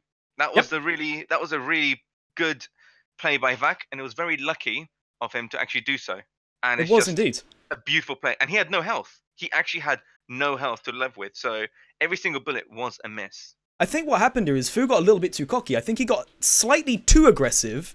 And then, because it's first person, you kind of lose track of your surroundings. So he kind of like went tunnel vision. I think he focused so much on trying to get that kill that he didn't realize he'd completely exposed himself. Vac had moved around to a little bit of a ditch, only showing his head and chest. Whereas Fu Man, he exposed his entire body in the open just to try and get that kill, just to finish him off. If he had held inside of the building, it could have played completely differently there. Or if he pushed to the left side, he would have actually got more of a view of Vac. Exactly. But the problem was, he knew that Vac didn't have enough time to heal, and that's why he went really cocky. Well, Vac knew that he cannot heal, so he had to sit there ballsy and actually hide away, no matter which position he was going to come from. But as unfortunate it was for the god, he had to fall. He had to fall. Tumbled. Right, let's pull up the next clip here as well. We've got 4 more clips to go through. This is the 4th of these clips. It's got that going on. That's iMabo. Yes, that's iMabo. Unfortunately, we all did see a few of his missing shots from a distance, but they were moving shots, and they were very distant shots, and those are made by very either lucky or lucky people. I'm not going to say it's skill. Most of the people end up saying it's skill, but Kane shots from a car moving, it's all due to lucky predictions. If they move swerving left or swerving right, going up or down a hill. But over here, he showed perfect precision, 2 perfect shots with the suppressed Kar 98. Yep. And it was such a good setup. Kar 98 with an 8 times and a suppressor. It's beautiful. It's exactly, and it's brilliant for the everything up to the last 10 people. It's a brilliant setup. You can see as well, Capitalist definitely wanted to return fire because he takes out that MK14, which is a laser beam of a weapon. Absolute laser beam of a weapon. And he's trying to pinpoint where that shot has come from, and you can definitely tell that the silencer helped out Mabo there. Because if he wasn't using that silencer, it's likely that Capitalist could have audio cued where his position is, and then maybe moved just slightly to his right behind the tree, not exposing himself. But the silencer definitely give Mabo the edge there. Right, exactly. so... And he was predicting that he would be on the other side of the petrol station where the concrete is. He didn't expect him to be at the very exposing area. Exactly, precisely. On to the next clip here. Another sniper. Oh, there's so many snipers in this game. And this was the C when he was trying to suppress fire the guy inside the house. Yeah, Nazuk. And this was very, very unfortunate for him. He threw the grenade, but he realized it was too late when he saw him, that he's already taken up 2 shots. And it was too late for him. It's how he takes out the pan. Deflect the bullets. He's like, I got this. I don't know what he was thinking there. I don't know what game he thought he was playing, but he was like, you know what? I'm gonna take out frying pan. I think that was his last way of sort of saying, buddy, look, listen, I can fry some mighty good eggs. Please don't kill me. And you know what? I've seen it happen on streams where people are sniper shotting, and with the pan, they just hit and actually deflect the shot. Deflect the shot, yeah. But that's a sniper. You don't do that against a guy close up with an M16. That's a bad idea. Oh, exactly. But, you know, beggars can't be choosing, and he was trying his luck. Why not go for it? Why not go for it? All right, let's go to the next clip. As well, but the grenade went over the wrong side of the wall. If but it went on the right side, it would have got him. Yeah, it worked. It worked quite well. All right, so next clip. And this is where X Team just... it's just the cars. It's unfortunate. You don't want to play with me. With me, I've managed to at least turn at least 5 cars in one game upside down. Don't ask how, shit just happened, okay? And it's really unfortunate when you see that kind of thing happen because he just blew up the car. It was a perfect setup to do what he needed to do because he knew he's not moving. He's had an entertaining game today. He's had to mow down a guy close up with a scar, trying to deflect the bullets with a pan, and then he gets to blow up a vehicle and kill X Team. It's how he zooms in, and he's like, can I spot him? No, I can't spot him, but I'm going to blow the vehicle up. Why not? Let's go for some shots on it. Boom! He knew the car had damage. He knew it was hurt. It was upside down. There's always ways to throw a grenade, but then again, I tend to kill myself when I try that trick. So I never die. I do it. If I see a car's gone, I run away. He had nowhere to run. He had nowhere to run. No trees, no rocks, nothing. Just the vehicle. Right, so we're on to final clip now. Nobody knew what happened there. It was a crossfire between I think 4 people. Everything happened all at once. That's what happened. Yeah, look how close they were. They had no idea they were that close to each other, and it's just like people flanking upon. It was a mess. If you keep an eye, pure mess. Yeah. If you keep an eye on the kill feeds, because I'm watching it back is great. This is why the highlights thing is brilliant. Because watching it back on the kill feed, Ghosty takes out Nepos before Imebo initiates on Zico. Yeah. So then what happens is the fight goes between Zico and Imebo, and Ghosty at the range with the MK14 just manages to pick off Zico when he's still in that building. Exactly. It's perfectly timed for Ghosty. Ghosty gets that kill, can kind of reposition and take some time. Then he hears two guys fighting. He's in the final 3, works it out. Those 2 guys are the guys I need to kill. Changes his fire position towards that fight. Sees Zico, limping like a wounded animal, finishes him off. Yeah, the thing is, if I'm correct, if I look at the clip over and over again, I really feel like they were all like within like shooting range of each other, like arm's length, because they were all just in that one small vicinity. One was like behind the wall shooting the wood, one was in the wood, and the other one was Imebo who was shooting from the hill. Exactly. And it was just, it was mind my French, it was a clusterfuck. It was a cluster. It was an absolute cluster of just killing. Anyway, right, brilliant. we're gonna host that final game now. Thank you, Sir Reasoner, for being here, being our games analyst on the side. Thank you very much for that. We're gonna get through to you again at the end of the final game. We're gonna go over the 3rd-person positioning. I'm hoping to see some crazy grenades. We didn't see many crazy grenades that game. I want to see some more crazy grenades in the next. We did see one though. There was one with a guy who was shooting him with the UMP. He tried to suss him out with the grenade, and forced him outside the house. People are using it, yeah, people are using it to get enemies into the open. That's what they're using them for. They're not really using them to kill, they're just using them to force players out into the open. Anyway. Every weapon is a tool of mass destruction. Exactly. Thank you, Reasoner. We'll catch up with you later, buddy. Definitely. Right, ladies and gentlemen, how is it going? How is it going? We are now going to be hosting the 3rd and final game of tonight. You guys have been brilliant. Thank you so much for tuning in. This is MPG. Tournament, hosted by Xpulse. We are the platform providers for the tournament itself. We've played 3 games. Well, no, we're going to be going on to our 3rd game now, okay? It's going up now. It's a 3rd person, solos. Points go towards the end game as well. The points go towards the end game leaderboard, where the winner will be chosen and be given the trophy that is MPG's beautiful piece of art. I love it. I think it's amazing. So, I'm going to host that game now. All of those of you that are in the channel watching, make sure to boot up your PlayerUnknowns again. That server is going up. It is going up now. It is going up now. There is... Oh, I've just been told there is no analysis after the 3rd and final game, in fact. There is no analysis after the 3rd and final game. That's unfortunate. So, that's it from Sir Reasoner for tonight. He's been our beautiful analyst today. He's been our beautiful analyst. What were we naming this again? Let me double check. I just can't remember what we were naming the lobby. Let me double check. But thank you guys all for tuning in. You guys have been amazing. You guys have been absolutely amazing. The players have been off the hook, absolutely off the hook. I'm so pleased to witness that explosion from first person when he mowed that car down, just piling bullets into it to get rid of it.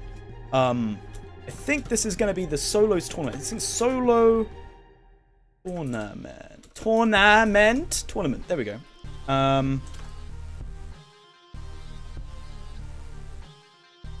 There we go.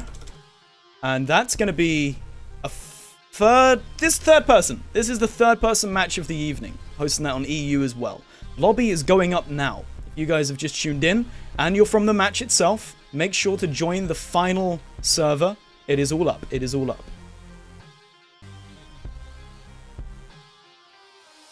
There we go. We got the players flushing in now. That means I've done something right. Well done, Train. Well done, Train. Go, Train. Managed to actually host this game properly. Excellent. Perfect. So, we're going into our 3rd and final game of the night.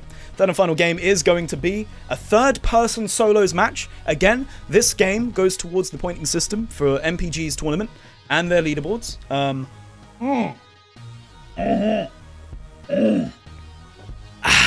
Oh boy, I love me some water. Water is amazing. Water is God's gift to humanity, if God existed. Anyway, right, so, the lobby is filling up.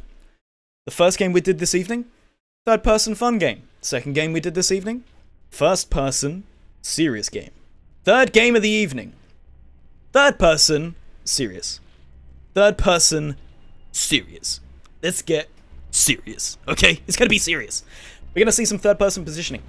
As you saw in the last game, players don't expose themselves quite as much. They don't expose themselves quite as much as when they do in third person. Third person, people play a little bit more aggressively. You see some crazy pushes, you know, because of the simple fact that you can kind of pan around your camera and see what's going on completely around you. Solos has been, you know, recognized in the Playerunknown's gaming field as the hardcore version, I guess you could say. It is hardcore indeed, because you have a limited field of view.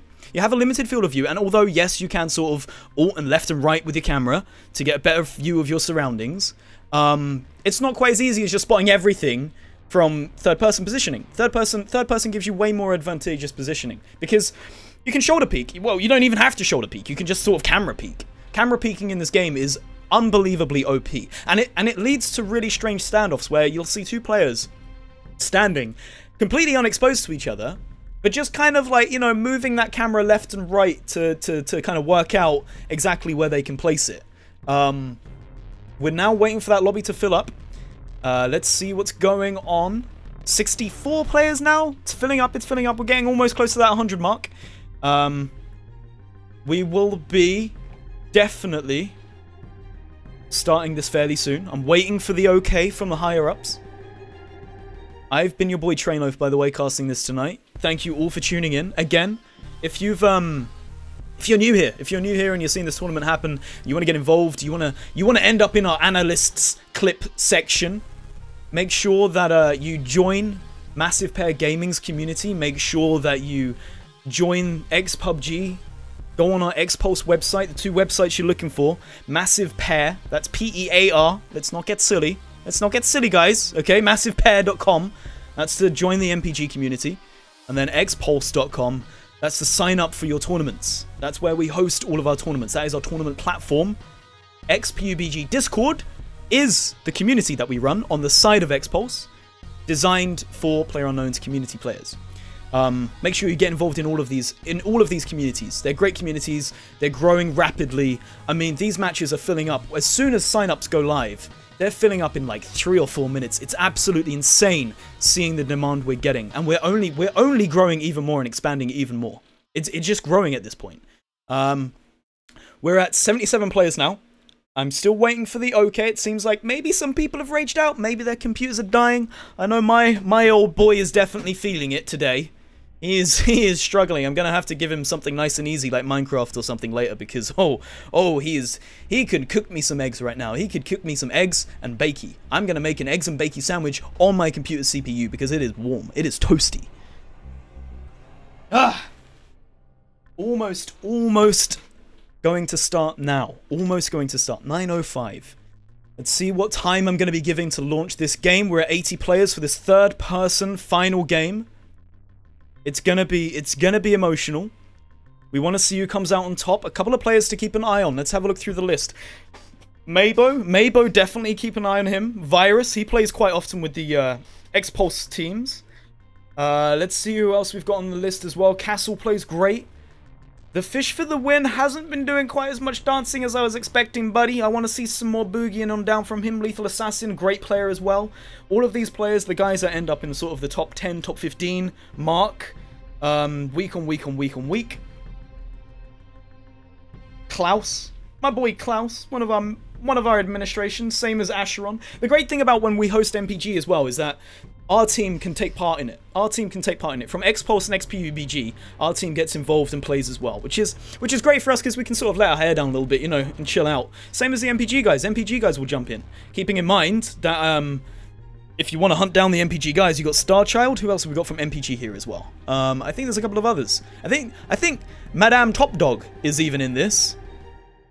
But I'm not going to give away her name. I think I gave it away earlier. If you were tuned in earlier, you'll definitely know the name. We're at 81 players now, still waiting for it to get to that full mark. Let me ask my team when we're going live. Want to make sure everything is nice and seamless for tonight. We know we've gone on a little bit longer than normal. We have pushed a slightly later time than normal. However, It is because we've been trying a few things. We've done our little analyst mode, which I think is great. It's great for you guys because you guys are playing, keeping it in mind that you might end up in the final highlights montage bit, which is great for you because you get to watch back what you did from our perspective and hear an analyst looking at it and seeing exactly why what you did worked well. And other players who are kind of new to the game or trying to work out how they can improve themselves can watch those highlights back and take something from it. That's what we're basically trying to do, is we're trying to give something back to you guys as viewers. Still waiting on the OK now. We've got 81 players in the lobby. Almost full. Pushing to that 100. Very, very, very close to this start game. It should be good. It should be emotional. Third person is amazing. I need to pee. I know I just threw that in there randomly, but I'm just saying, I'm not going to pee. I might pee. Have I got a bottle laying around? Can I pee in a bottle? That'd be a good idea. I don't know. I don't want to get pee down everything. You feel me? It's kind of, Don't want to get pee on everything. I might do it. Maybe. I've got a glass here. I might pee in this glass. I don't want to lose the action, but oh my lordy, there is a daddy long legs in my room and it is huge. This thing is from the Jurassic period. What are you? Oh my lord! Why are you so big? What have you been eating? Oh my god, this is terrifying. This is absolutely terrifying. I've got this beast of an insect on my wall as we speak. It's huge. It has the wingspan of the bridge leading from military to the rest of the map. It's huge. It's massive. I don't like it. It's creeping me out. It's staring me down. It's deciding when is going to be the best period to fly into my mouth. If you hear me gagging on something, I assure you, there is no funny business. It is just an insect flying into my mouth. We're going to be launching the game. I've just had the OK in 60 seconds. 60. 59. 58. I can't count backwards. 10. 60. Not entirely sure. I'll just watch the clock. I'll wait for the clock to tell me exactly when to start. We're going to be starting at 9:09. 9:09 is when we begin. If you guys are tuned in and you've been taking part in our matches for tonight, make sure you close everything, jump into the game, join the lobby, and play as best as you can. We're going into a third-person final game that goes towards the pointing system of MPG's leaderboard. It's going to be emotional. It's going to be great. It's going to be amazing. It's going to be emotional. I'm starting it now. 81 players. Let's do this. Let's do this, guys. Let's see how this final match goes down. This is the final match of the night. It is third-person solos. We are witnessing history in the making. We are not going to be having highlights at the end, unfortunately. It is not going to be happening. We've locked Sir Reasoner back away. He's back in his cage, in my room, and I'll only unlock it when I need to use him. Don't worry, I keep him well fed on prawn crackers and spring rolls. He is well fed. Don't worry. Sir Reasoner is well fed. Our analyst is well fed and taken care of. Don't worry. But we won't be hearing from him again. I've gagged him again. Okay. Let's just not speak about this. On to the third and final game. Oh boy. On to the third and final game, guys. 81 players in this lobby. It's third person. And hopefully we're going to see some amazing plays. Back onto the third person. The third person game in the beginning was intense. We saw some great grenade throws. We saw some great aggressive plays as well because you're in third person, so you can kind of just rush people. Second game, slightly slower. We saw people dominating with snipers and scopes. That was definitely going to be the weapon of choice there, and, you know, attachments of choice. Third game, it seems like, you know, we're back in third person. There's going to be a lot of SMGs. I'm hoping to see some crazy SMGs. Good luck and have fun to everybody indeed. Title 94, how is it going? Good evening. Almost on in 1 minute. We begin this final match. It's going to be emotional. It's gonna be emotional. We're gonna see what's happening. Wasabi, what's up, buddy? How's it going, dude? Welcome to the stream. Hope you're having a good evening. I'm sweating. I'm sweating. My throat is parched. But I'm hoping to see some insane plays. We're in third person this time, so unfortunately we will not be able to spectate in first person. We will not be able to witness how these players are aiming at each other, but I will attempt to position the camera as best as I can behind them so you can see down the lines of their guns where they're sort of aiming. It's going to be good. It's going to be great. 17 seconds, 80 players in. 80 out of the 81. That one player seems to be experiencing some technical difficulties. That is unfortunate. We're seeing some names here that we've seen before as well. Nazuk with the Beast Play's last game manages to rip somebody to pieces by blowing up X Team's vehicle. That was a beautiful play from Nazuk. Absolutely beautiful play from Nazuk. Let's see what's going on from where the vehicle is coming from. The big old airplane. North, never eat shredded wheat. East side, east side. We've got it coming in from the east side this time. It's going to be moving across Lipovka, sorry, rather. Mansion, shelter, farm. It's actually got quite a nice trajectory. Are we going to be seeing people going all the way over to Yasnaya? I think we are. Yes, a good couple of players are going towards Yasnaya. Anybody going to be stopping off in Mansion? Don't think anybody's going to be stopping off in Mansion. No, they're not. They're just going straight overhead towards Yasnaya. Everybody else dropping out in the open. Quite a lot of passive players in this central point here. Not going to anything too central. Ghosty is actually changing his position and going back to Mansion here. He's going to have Mansion completely to himself. He's going to get a nice amount of loot. Everybody else working their way into the center of the map. Yasnaya and Rozok is going to get nicely full. I'm guessing School is going to get quite intense here as well. A lot of people are going towards School and apartments. A couple of people maybe working their way towards Ruins and Sunken. Not entirely sure. Again, you've got these hyper-aggressive players going towards the military base. It is a risk going towards the, lower ends of the map. If that zone doesn't end in their favor, it's not going to look good for them. Let's see what we've got going on in School. Nobody actually landing in School. A couple of people going very, very close to the location just outside of School. We got 3 players here. Rag, Klaus, and Bomatic. Klaus and Rag are going to be entering into a bit of a fisticuffs here. Klaus gets the revolver, takes like half an hour to reload. Reloads one shot, tries to go for the shot, doesn't manage to connect it. Rag's driving off at a slither of himself. One more shot from Klaus, doesn't connect with Rag. However, Bomatic has heard that combat going on. Has a better pistol here. Slightly less damage. Acheron driving past, beeping at Klaus. A little bit of a synergy going on here. Klaus is running back in towards the buildings. He's going to start looting up. Bomatic got that Tommy gun. They've heard each other. Klaus has spotted Bomatic. Takes a shot towards him with that revolver. Takes another shot. Misses. Bomatic's going to be rushing him with that Thompson. Goes back into his building. Klaus working around the outside here. Trying to get into a better position to focus on Bomatic's location. Bomatic peeking with that third person, those windows. This is what I was talking about earlier. Both these players using the windows to peek each other. Klaus connects a shot onto Bomatic. Rips through his body. Taking him down to incredibly low health here. Bo holding quite a passive position given the fact that he's got a better weapon. Gets on top of one of the other buildings. We're seeing a bit of parkour going on here. Is Klaus predicting this? No, he's not. Bomatic coming over the top of Klaus. Spots him. Drops down on top of Klaus. Mows him down with a headshot from the Tommy gun. Well played, Bomatic there. Well played, Bomatic. Showing that map positioning is everything. Map positioning is everything. Goes for the jump between these two buildings. Drops down upon Klaus's face. Spraying and praying him down. Beautiful plays. Beautiful plays. Let's have a little look at what's going on in Yasnaya. Yasnaya is probably going to end up being really quiet again this time. It's going to be really quiet. It's just one of those things with Yasnaya. I mean, Yasnaya third person, you can get into a building and you can just sort of take your time with looting. You can take your time with looting because you can just avoid anybody spotting you. You can, go through the buildings, focusing on just getting your gear, not really paying attention to much. Lethal Assassin being one of the top dogs here as well. The C also incredibly, both aggressive, well-played players here. CC, Champ, and Fish for the win. So we've got really, really, really aggressive players all in Yasnaya. They all knew that Yasnaya is going to provide them with a great amount of gear. And they're just going to be slowly and gradually working their way through this map. Lethal Assassin and the C getting very close to each other. Is the C going to expose himself to Lethal Assassin? No, he isn't. He's not going to be doing that at all. Lethal Assassin just taking his time to loot. The zone has ended bottom left of the map. This is very, very strange. This is very, very, very, very, very strange. Not entirely sure what's going on here. Really not sure what's going on here.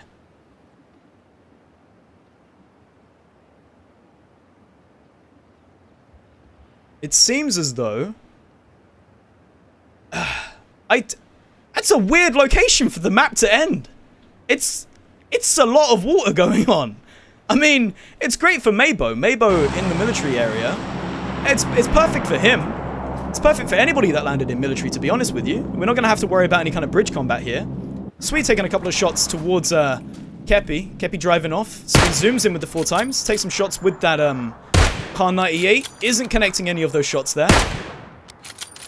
Still trying to fire on him. Not hitting anything. Doesn't predict it greatly. Wastes a couple of rounds there, but still, you know, he could have got lucky and hit. Could have got lucky and hit there. Mabo now moving over towards that firefight with the MK14. MK14 being an absolute beast of a weapon here. Really, really beast of a weapon. But for some reason, he's chilling in a bush. Mabo chilling in a bush, taking his time with this one. Taking his time. A couple of people getting very, very close to each other out of here. Bomatic moving in towards Vac's building. Both of these players with the Tommy gun. It's going to be the Mafia fire-off of the century. Both of them using their third-person sort of instincts to figure out where each of us is going. I think Bomatic might be experiencing a little bit of lag. I think the server is lagging a tiny bit here. Vac spots Bomatic in the open, takes him down, mows him down from behind, using that third-person peeking position on Bomatic. Unfortunate for Bomatic, considering he, you know, is a parkour champion here. He's a parkour champion. Dark's coming over to these buildings. He's got himself a SKS. He's going to be trying to peek in towards those gunshots, seeing if he can maybe spot some enemies. Wants to go for those kills and gets those points. Vac's out of the situation, though. Doesn't want to stay in that town. He knows he's made some firefights going on. The C driving incredibly aggressive towards Vac. The C has definitely spotted Vac in the open. Takes his M16, lines up some shots on Vac. Doesn't connect anything here. Vac's moving between the buildings. Did he see the shot? Did he hear the shot? Yes, he definitely did. He's returning fire with that Tommy gun. At that range, manages to hit the C. The C's still playing it kind of aggressive. Oh no, the vehicle's going to get lit up here. Is Vac going to blow up the vehicle? Please, buddy, light up the vehicle. Blow it up. The C is now realizing that maybe that vehicle is not the best thing to stand next to. Vac taking some more shots towards him. This vehicle is getting really damaged here. It's only a moment before this guy locates those shots and thinks, actually, you know what? I'm going to blow him up. I'm going to blow him up. Dark now thinking of getting involved with that MK14. The C's repositioned. Unfortunately, being on that bike has definitely exposed him to where Vac's location is. Dark's deciding to go towards Vac's location. Here's the shots coming from his right side as well. Has that MK14. Definitely better for the range here. However, he seems to be pushing up on Vac close up. Bit of a weird choice. Could have probably aimed towards the C's. Coming up very, very close to the back of Vac here. Vac's taking out a grenade.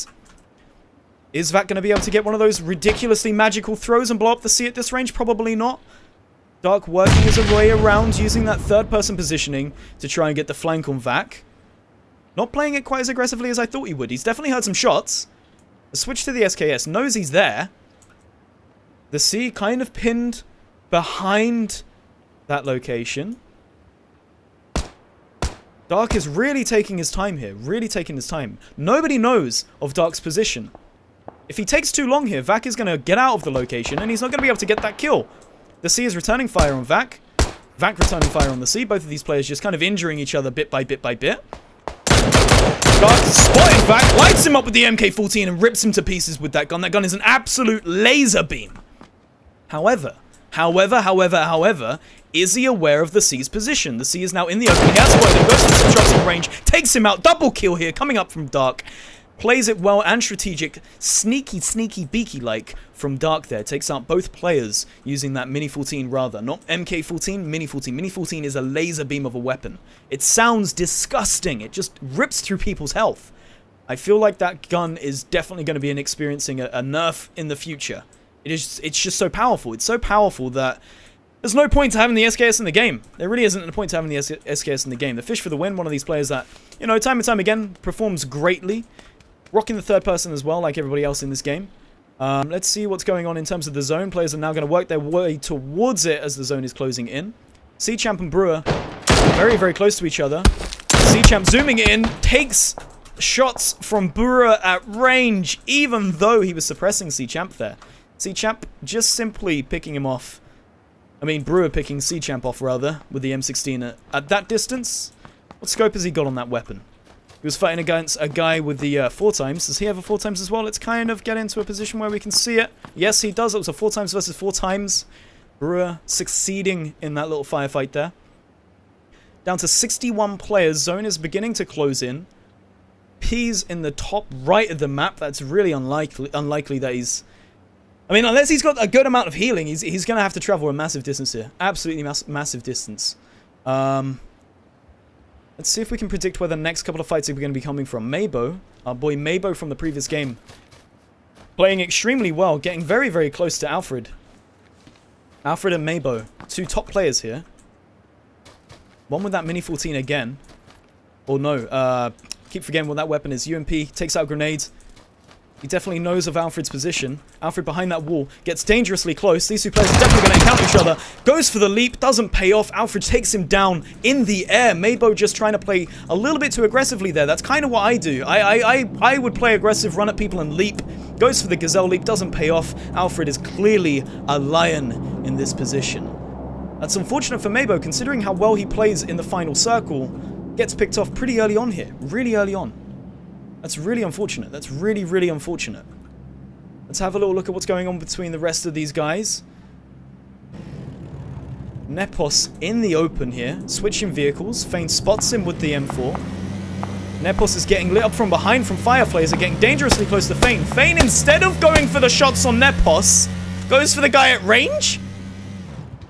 Fane seems a little bit confused here. He probably could have easily picked up the kill on Nepos. Nepos drove right past him. Does manage to get a kill, however, from that ranged fire on the M4. Now he's just going to be working his way over to loot that body. Drops his weapons, knows nobody else is probably in the area. Which is nice, nice for Fane. Don't quite know the fact that Duke Boy's coming close to him, however. Has Duke Boy spotted him at range? We're not entirely sure. It seems like he may have spotted him. He may have spotted him. Nope, definitely hasn't. Fane is now moving slightly into the open for Duke Boy. Fane taking his time with looting. Duke Boy working closer and closer to Fane. He might stop off at these buildings to loot. Let's see Fane's positioning to work out whether or not he spotted him. He definitely hasn't spotted him. He's just taking time with looting here. Fane switching to the Uzi for a building rush. It's a good strategy there. Using an SMG close up works out way better. Way better. A lot of these players rocking this Mini 14 today. Mini 14 being, as I say, beast of a gun. Absolute beast of a gun. That zone is now closing in towards that final kind of like point we can kind of predict where it's more than likely to end now. Hugging the military base. A couple of players are in the ocean. One of them is swimming over. Are we going to witness a boat kill here? No, we're not. Just about misses him. Dirk just about misses Mr. Teasel there with the boat. Unfortunate. I would have loved to have seen some GTA San Andreas boat kills going on here. Virus and Blossom getting quite close to each other. Neither of these guys with full clips. Well, they both have full clips. Neither of them have taken shots on each other. Blossom moving around the outside of the building with that silenced UMP and a level 3 helmet. Has Virus spotted him? He's in the back of that building. He's definitely using third person. He may have angled his camera to see through that window. Gonna be slowly working his way through his own building now. Definitely taking his time, taking it slow and easy. He's in the zone. He doesn't have to rush anything here. However, Blossom is just kind of running building to building to building. Is now working his way towards Virus's building. Virus has spotted him. Is tracking him. Tracking him in third person, checking to see if Blossom noticed. Blossom seems unaware of Virus's position. Virus, instead of going for the aggressive on Blossom, saw him entering into that building, has decided to just simply run away from this. Goes for the buggy and just drives away. Doesn't go for the kill on Blossom. Doesn't go for the kill on Blossom. He must have spotted him though. Must have spotted him. He was in the open. He is driving past Miles. Well, Mile High Storm rather. Mile High Storm has heard that vehicle, runs up the mountain with that M4. Virus a little bit too quick in that buggy. He's not going to be able to do anything in terms of aggression there. Nazuk, from the last game, playing incredibly well. Takes out Swix close up. Switches to an auto shotgun to clear out this building. Great for close range. Trying to isolate the sound of that buggy. Waits for the buggy to move away, then starts looting. Virus picks a building as well. We're going to see a lot of people hugging in buildings, it seems.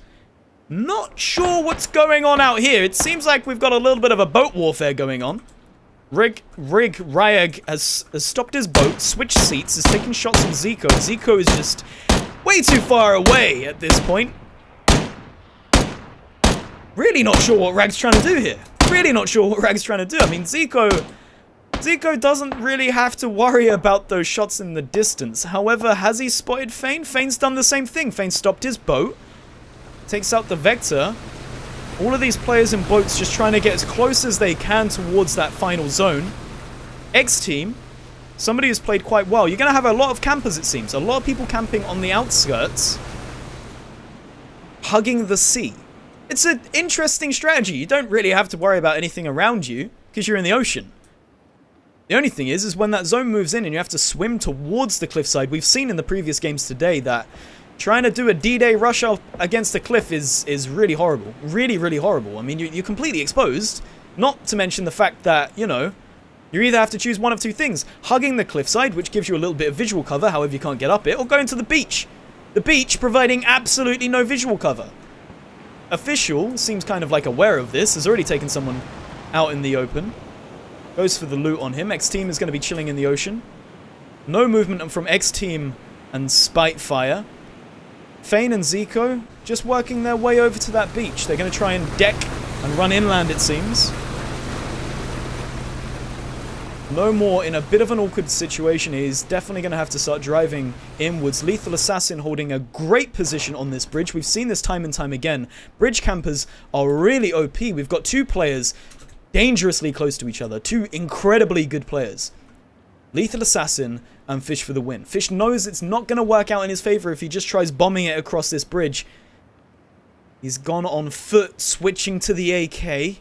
Lethal Assassin camping this position with a UMP and an M16. Fish is going to have to work his way inwards on his motorbike, driving in towards Lethal Assassin. Lethal Assassin takes out the M16, places some shots on Fish, gets a hit on Fish. Fish gets off the bike, tries to take some cover. Luckily, he wasn't too exposed in the open when he took that shot. Gets behind some sandbags just as well as Lethal Assassin is doing here as well. Lethal Assassin gets into his buggy, decides not to camp it and drives off.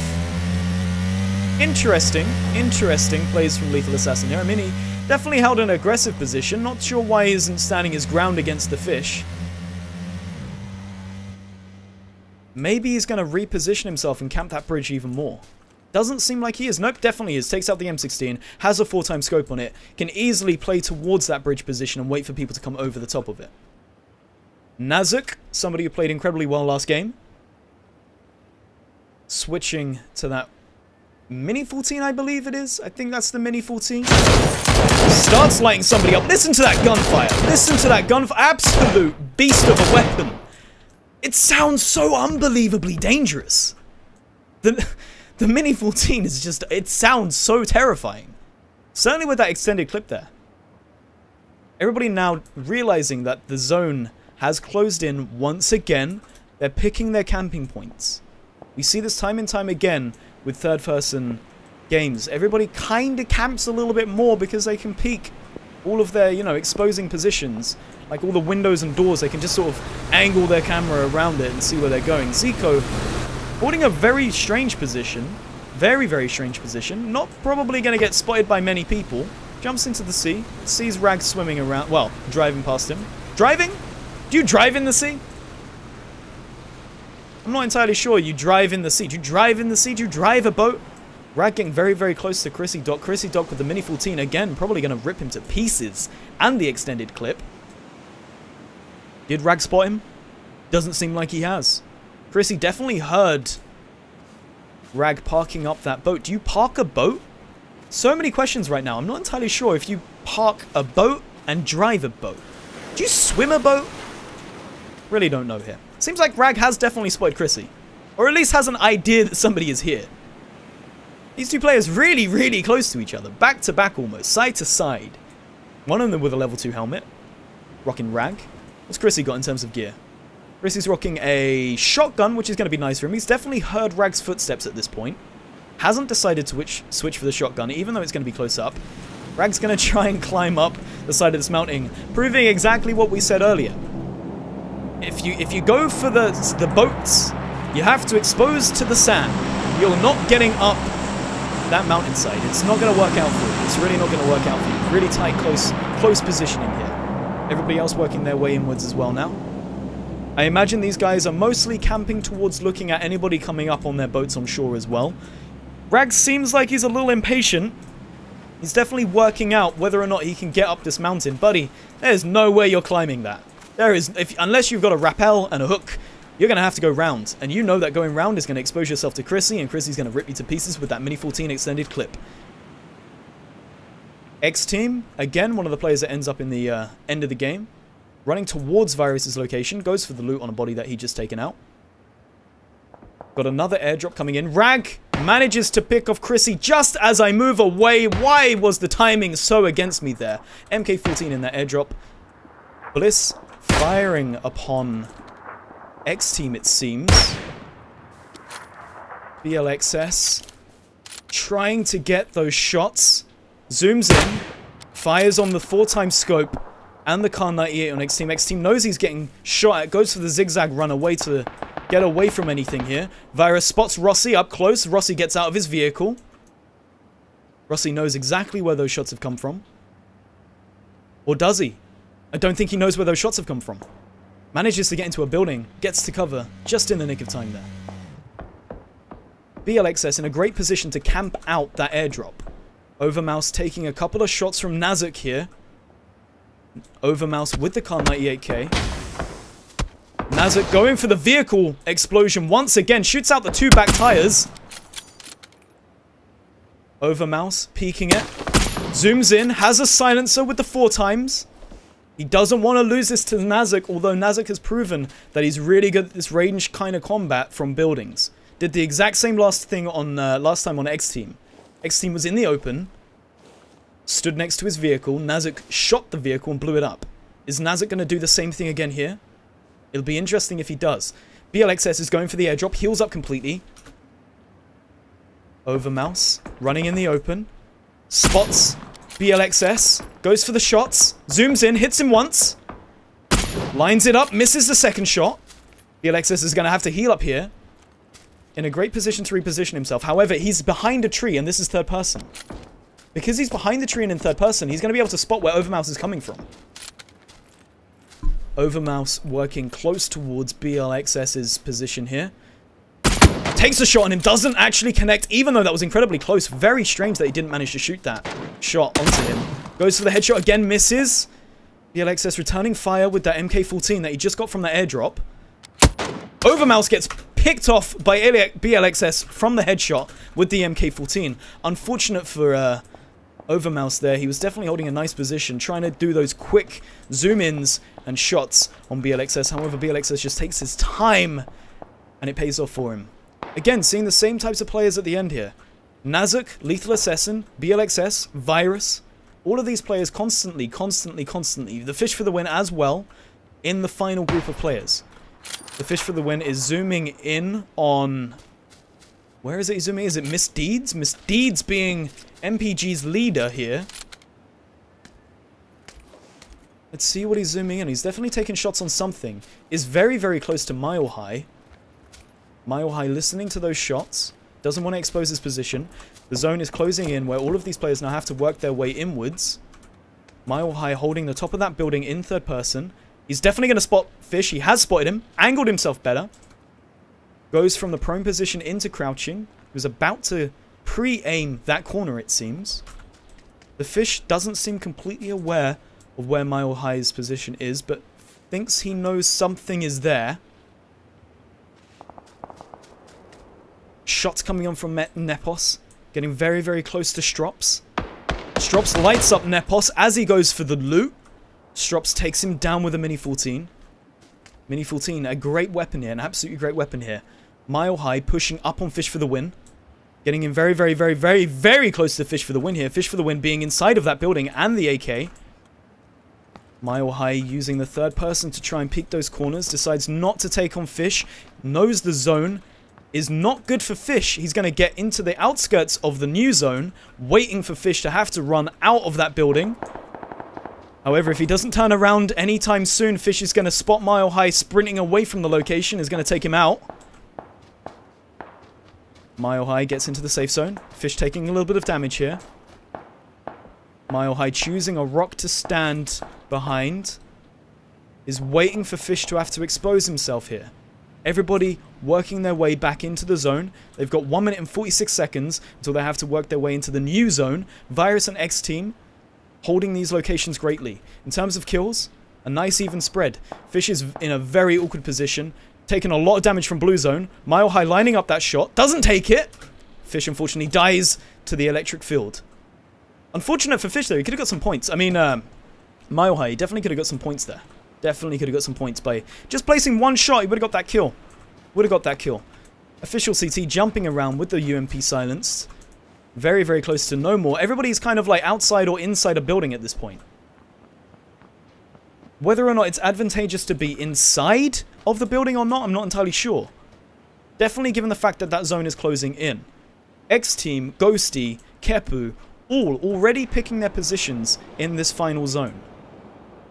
Kepu holding a brilliant position, but it's not in the zone quite as much. X-Team working his way around the outskirts. Both of these players trying to clear their left and right flanks. However, if X-Team isn't careful, he's going to expose himself to Kepu. Seems like X-Team has spotted him. Takes out a grenade, cooks it slightly, throws it very close, lands right underneath Kepu's butt. Kepu takes some shots on X-Team. However, X-Team doesn't move from the location. The grenades do absolutely nothing to Kepu. X-Team trying to go for those crazy kills. We're down to the final 10 players now. MPGT, Peace, getting lit up by Rossi, Mini 14. Virus hearing those shots. Virus angling himself towards Rossi's position. We're down to 10 players in this final zone. A nice spread of locations here. Really nice spread of locations. All of these players are going to have to get very, very close to each other. Rossi and Virus, quite close. Ghost taking some shots with that Mini 14. Not entirely sure where he's shooting towards, but if he doesn't be careful, he's going to give his position away. And it is a very awkward position that he's in. I mean, it's in the safe zone, but it's well in the open. There's no walls or anything you can really hide behind. Get behind that barricade, but I think that barricade is in the blue zone. Rossi now working in the open towards Virus. Virus using third person to spot him. Has spotted him. Takes some shots with the M16 towards Rossi. Goes to spot him as well. Takes him out from the side with the Mini 14 rather. No more working his way into the zone as well. Gets the pick on Bandit Pancake. BLXS with the MK14. Heard those shots. Working into the zone. Doesn't want to expose himself too much here. Ghosty coming in towards Virus. Has Virus spotted him in third person? No, he hasn't. Virus has got a really good position in this building, but it isn't in that final zone. Each player is going to have to work their way central point, which means they're all going to have to run inwards. Nobody really wants to take those first steps yet. They're stalemating in these final 55 seconds, seeing if anybody is going to be playing chicken and running in first. It's all about strategy here. It's all about playing strategically and not getting ahead of yourself and panicking the fact that the blue zone is going to injure you. They simply don't want to move from their posts. They're all aiming in towards that circle, waiting for somebody to expose themselves. Each of them taking a position behind some form of cover. Ghosty, not a great position. If we're looking at the map from a strategic point of view, No More has a great position. No More definitely has a great position in that he's able to see sort of a full breadth of the area, and he's got a slight height advantage. The only problem is that the zone isn't favorable to him. Kepu, again, slightly too far out. We've got 4 seconds now. This is where people are going to have to move inwards. They're having to move towards that zone. We're going to see somebody getting picked off in the open. Virus playing chicken dangerously well here. Takes a little bit of damage from the zone. Is it going to be paying off for him? It might not. Ghosty has been spotted by Kepu. Takes some shots from Virus and Kepu. Kepu, no more. Takes out BLXS. No More running inwards here. Virus playing it a little bit too dangerously for the blue zone. Ghosty takes him down with a mini 14. Down to 3 players here. Down to 3 players. No More has spotted Kepu. Kepu taking shots at distance. Kepu incredibly dangerously low on health here. No More picks him off. No More rocking the 4 kills. Down to a 1-on-1 situation. Ghosty versus No More. Neither player in the safe zone. Ghosty hasn't been spotted by No More. Or he might have been spotted. No More in a nice position. Ghosty hearing the shots, working his way towards No More. Has spotted him, lights him up with that mini 14, switches to the Scar, goes for it with a silencer. No More returning fire, doesn't hit anything. Ghosty mows him down with the mini 14, rips him to pieces, exactly as expected. Mini 14 just tearing through people. Absolutely tearing through people's bodies here. Disgusting plays from Ghosty GG. Absolutely disgusting plays from Ghosty GG. Given the fact that he was in a disadvantaged position, he didn't have a building, he didn't have a rock, he didn't have a tree. He had to run inwards from the lowest part of the map there. It works out in his favor with the 6 kills and wins the final game of tonight, hosted by X-Pulse, brought to you by MPG. Well played, ladies and gentlemen. Thank you so much for joining in and tuning in and taking part. You guys have been great. I am sweating like nobody's business today. Oh, man. I am sweating like nobody's business. Ghosty GG with the 2 wins. What a guy. What an absolute guy. Beasting it out today. Wait, did he win twice? Yeah, he did. He won the last game. Didn't manage to spectate the last final kill. Really, really, really, really well played from everybody. Didn't see anything quite as crazy that game. Again, it goes to show that third person seems to just push strategic plays. I think the reason being, when you're in first person, you're not too aware of what your surroundings are, your direct surroundings, where in third person, you can kind of position your player's body in ways where, you know, you can kind of think, well, there's a rock here, I'm not exposing too much of myself here, this is probably going to work out in my favor, whereas in first person, you can't really see where your feet are going, you can't see where your elbows are going, so everything's a bit of a gamble. Which is why we see the play go out slightly different. But, you guys are amazing. You guys are absolutely amazing. I've been your boy Trainloaf, your caster for tonight. Thank you so much for sticking around. This game has been brought to you by MPG. This is one of 3 rounds. The next rounds, they will be up. Let me have a double check. Let me just double check when these final rounds will be up. I'll give you the dates now. Let me give you the dates. Let me give you the dates of when the next games are up. Let me just check the post, making sure I don't misinform you guys. Right, so today, obviously being the 24th, this is the first round of solos for MPG's tournament. The next round will be on the 29th of October. The third and final round is the 26th of November. Again, they'll be structured exactly as the same as they were structured tonight. You're going to be having your first game, which is like a warm-up in third person. Your second game, which goes towards the final point system, which is first person. Then your final game, which is in third person and going towards the point system as well. If you want to get involved in any of these matches, please definitely sign up to the X-Pulse website so you can actually sign in. Get involved with the MPG community. Go to massivepair.com and visit xpulse.com and join our Discords. Join both of our Discords. Get involved with the communities. Get involved with the teams. Meet the players partaking in tonight's events. Play with them. Get your MMR ELO rating up a bit. I mean, if you're playing with GoCGG, oh my lord, this guy is going to carry you. This guy could probably charge for carries at this point. But you guys have been absolutely amazing. You guys have been great. From the X-PUBG community, from the X-Pulse community, from the MPG community, thank you guys so much for tuning in and sticking with us. We are not going to be doing highlights at this point. I've already locked away Sir Reasoner. He is in his cage, eating his prawn crackers and spring rolls. He's been a good boy. I might give him some sweet and sour dip to go with that meal. But you guys have been great. You guys have been excellent. Thank you so much for tuning in. I wish you all a very good night. Peace out.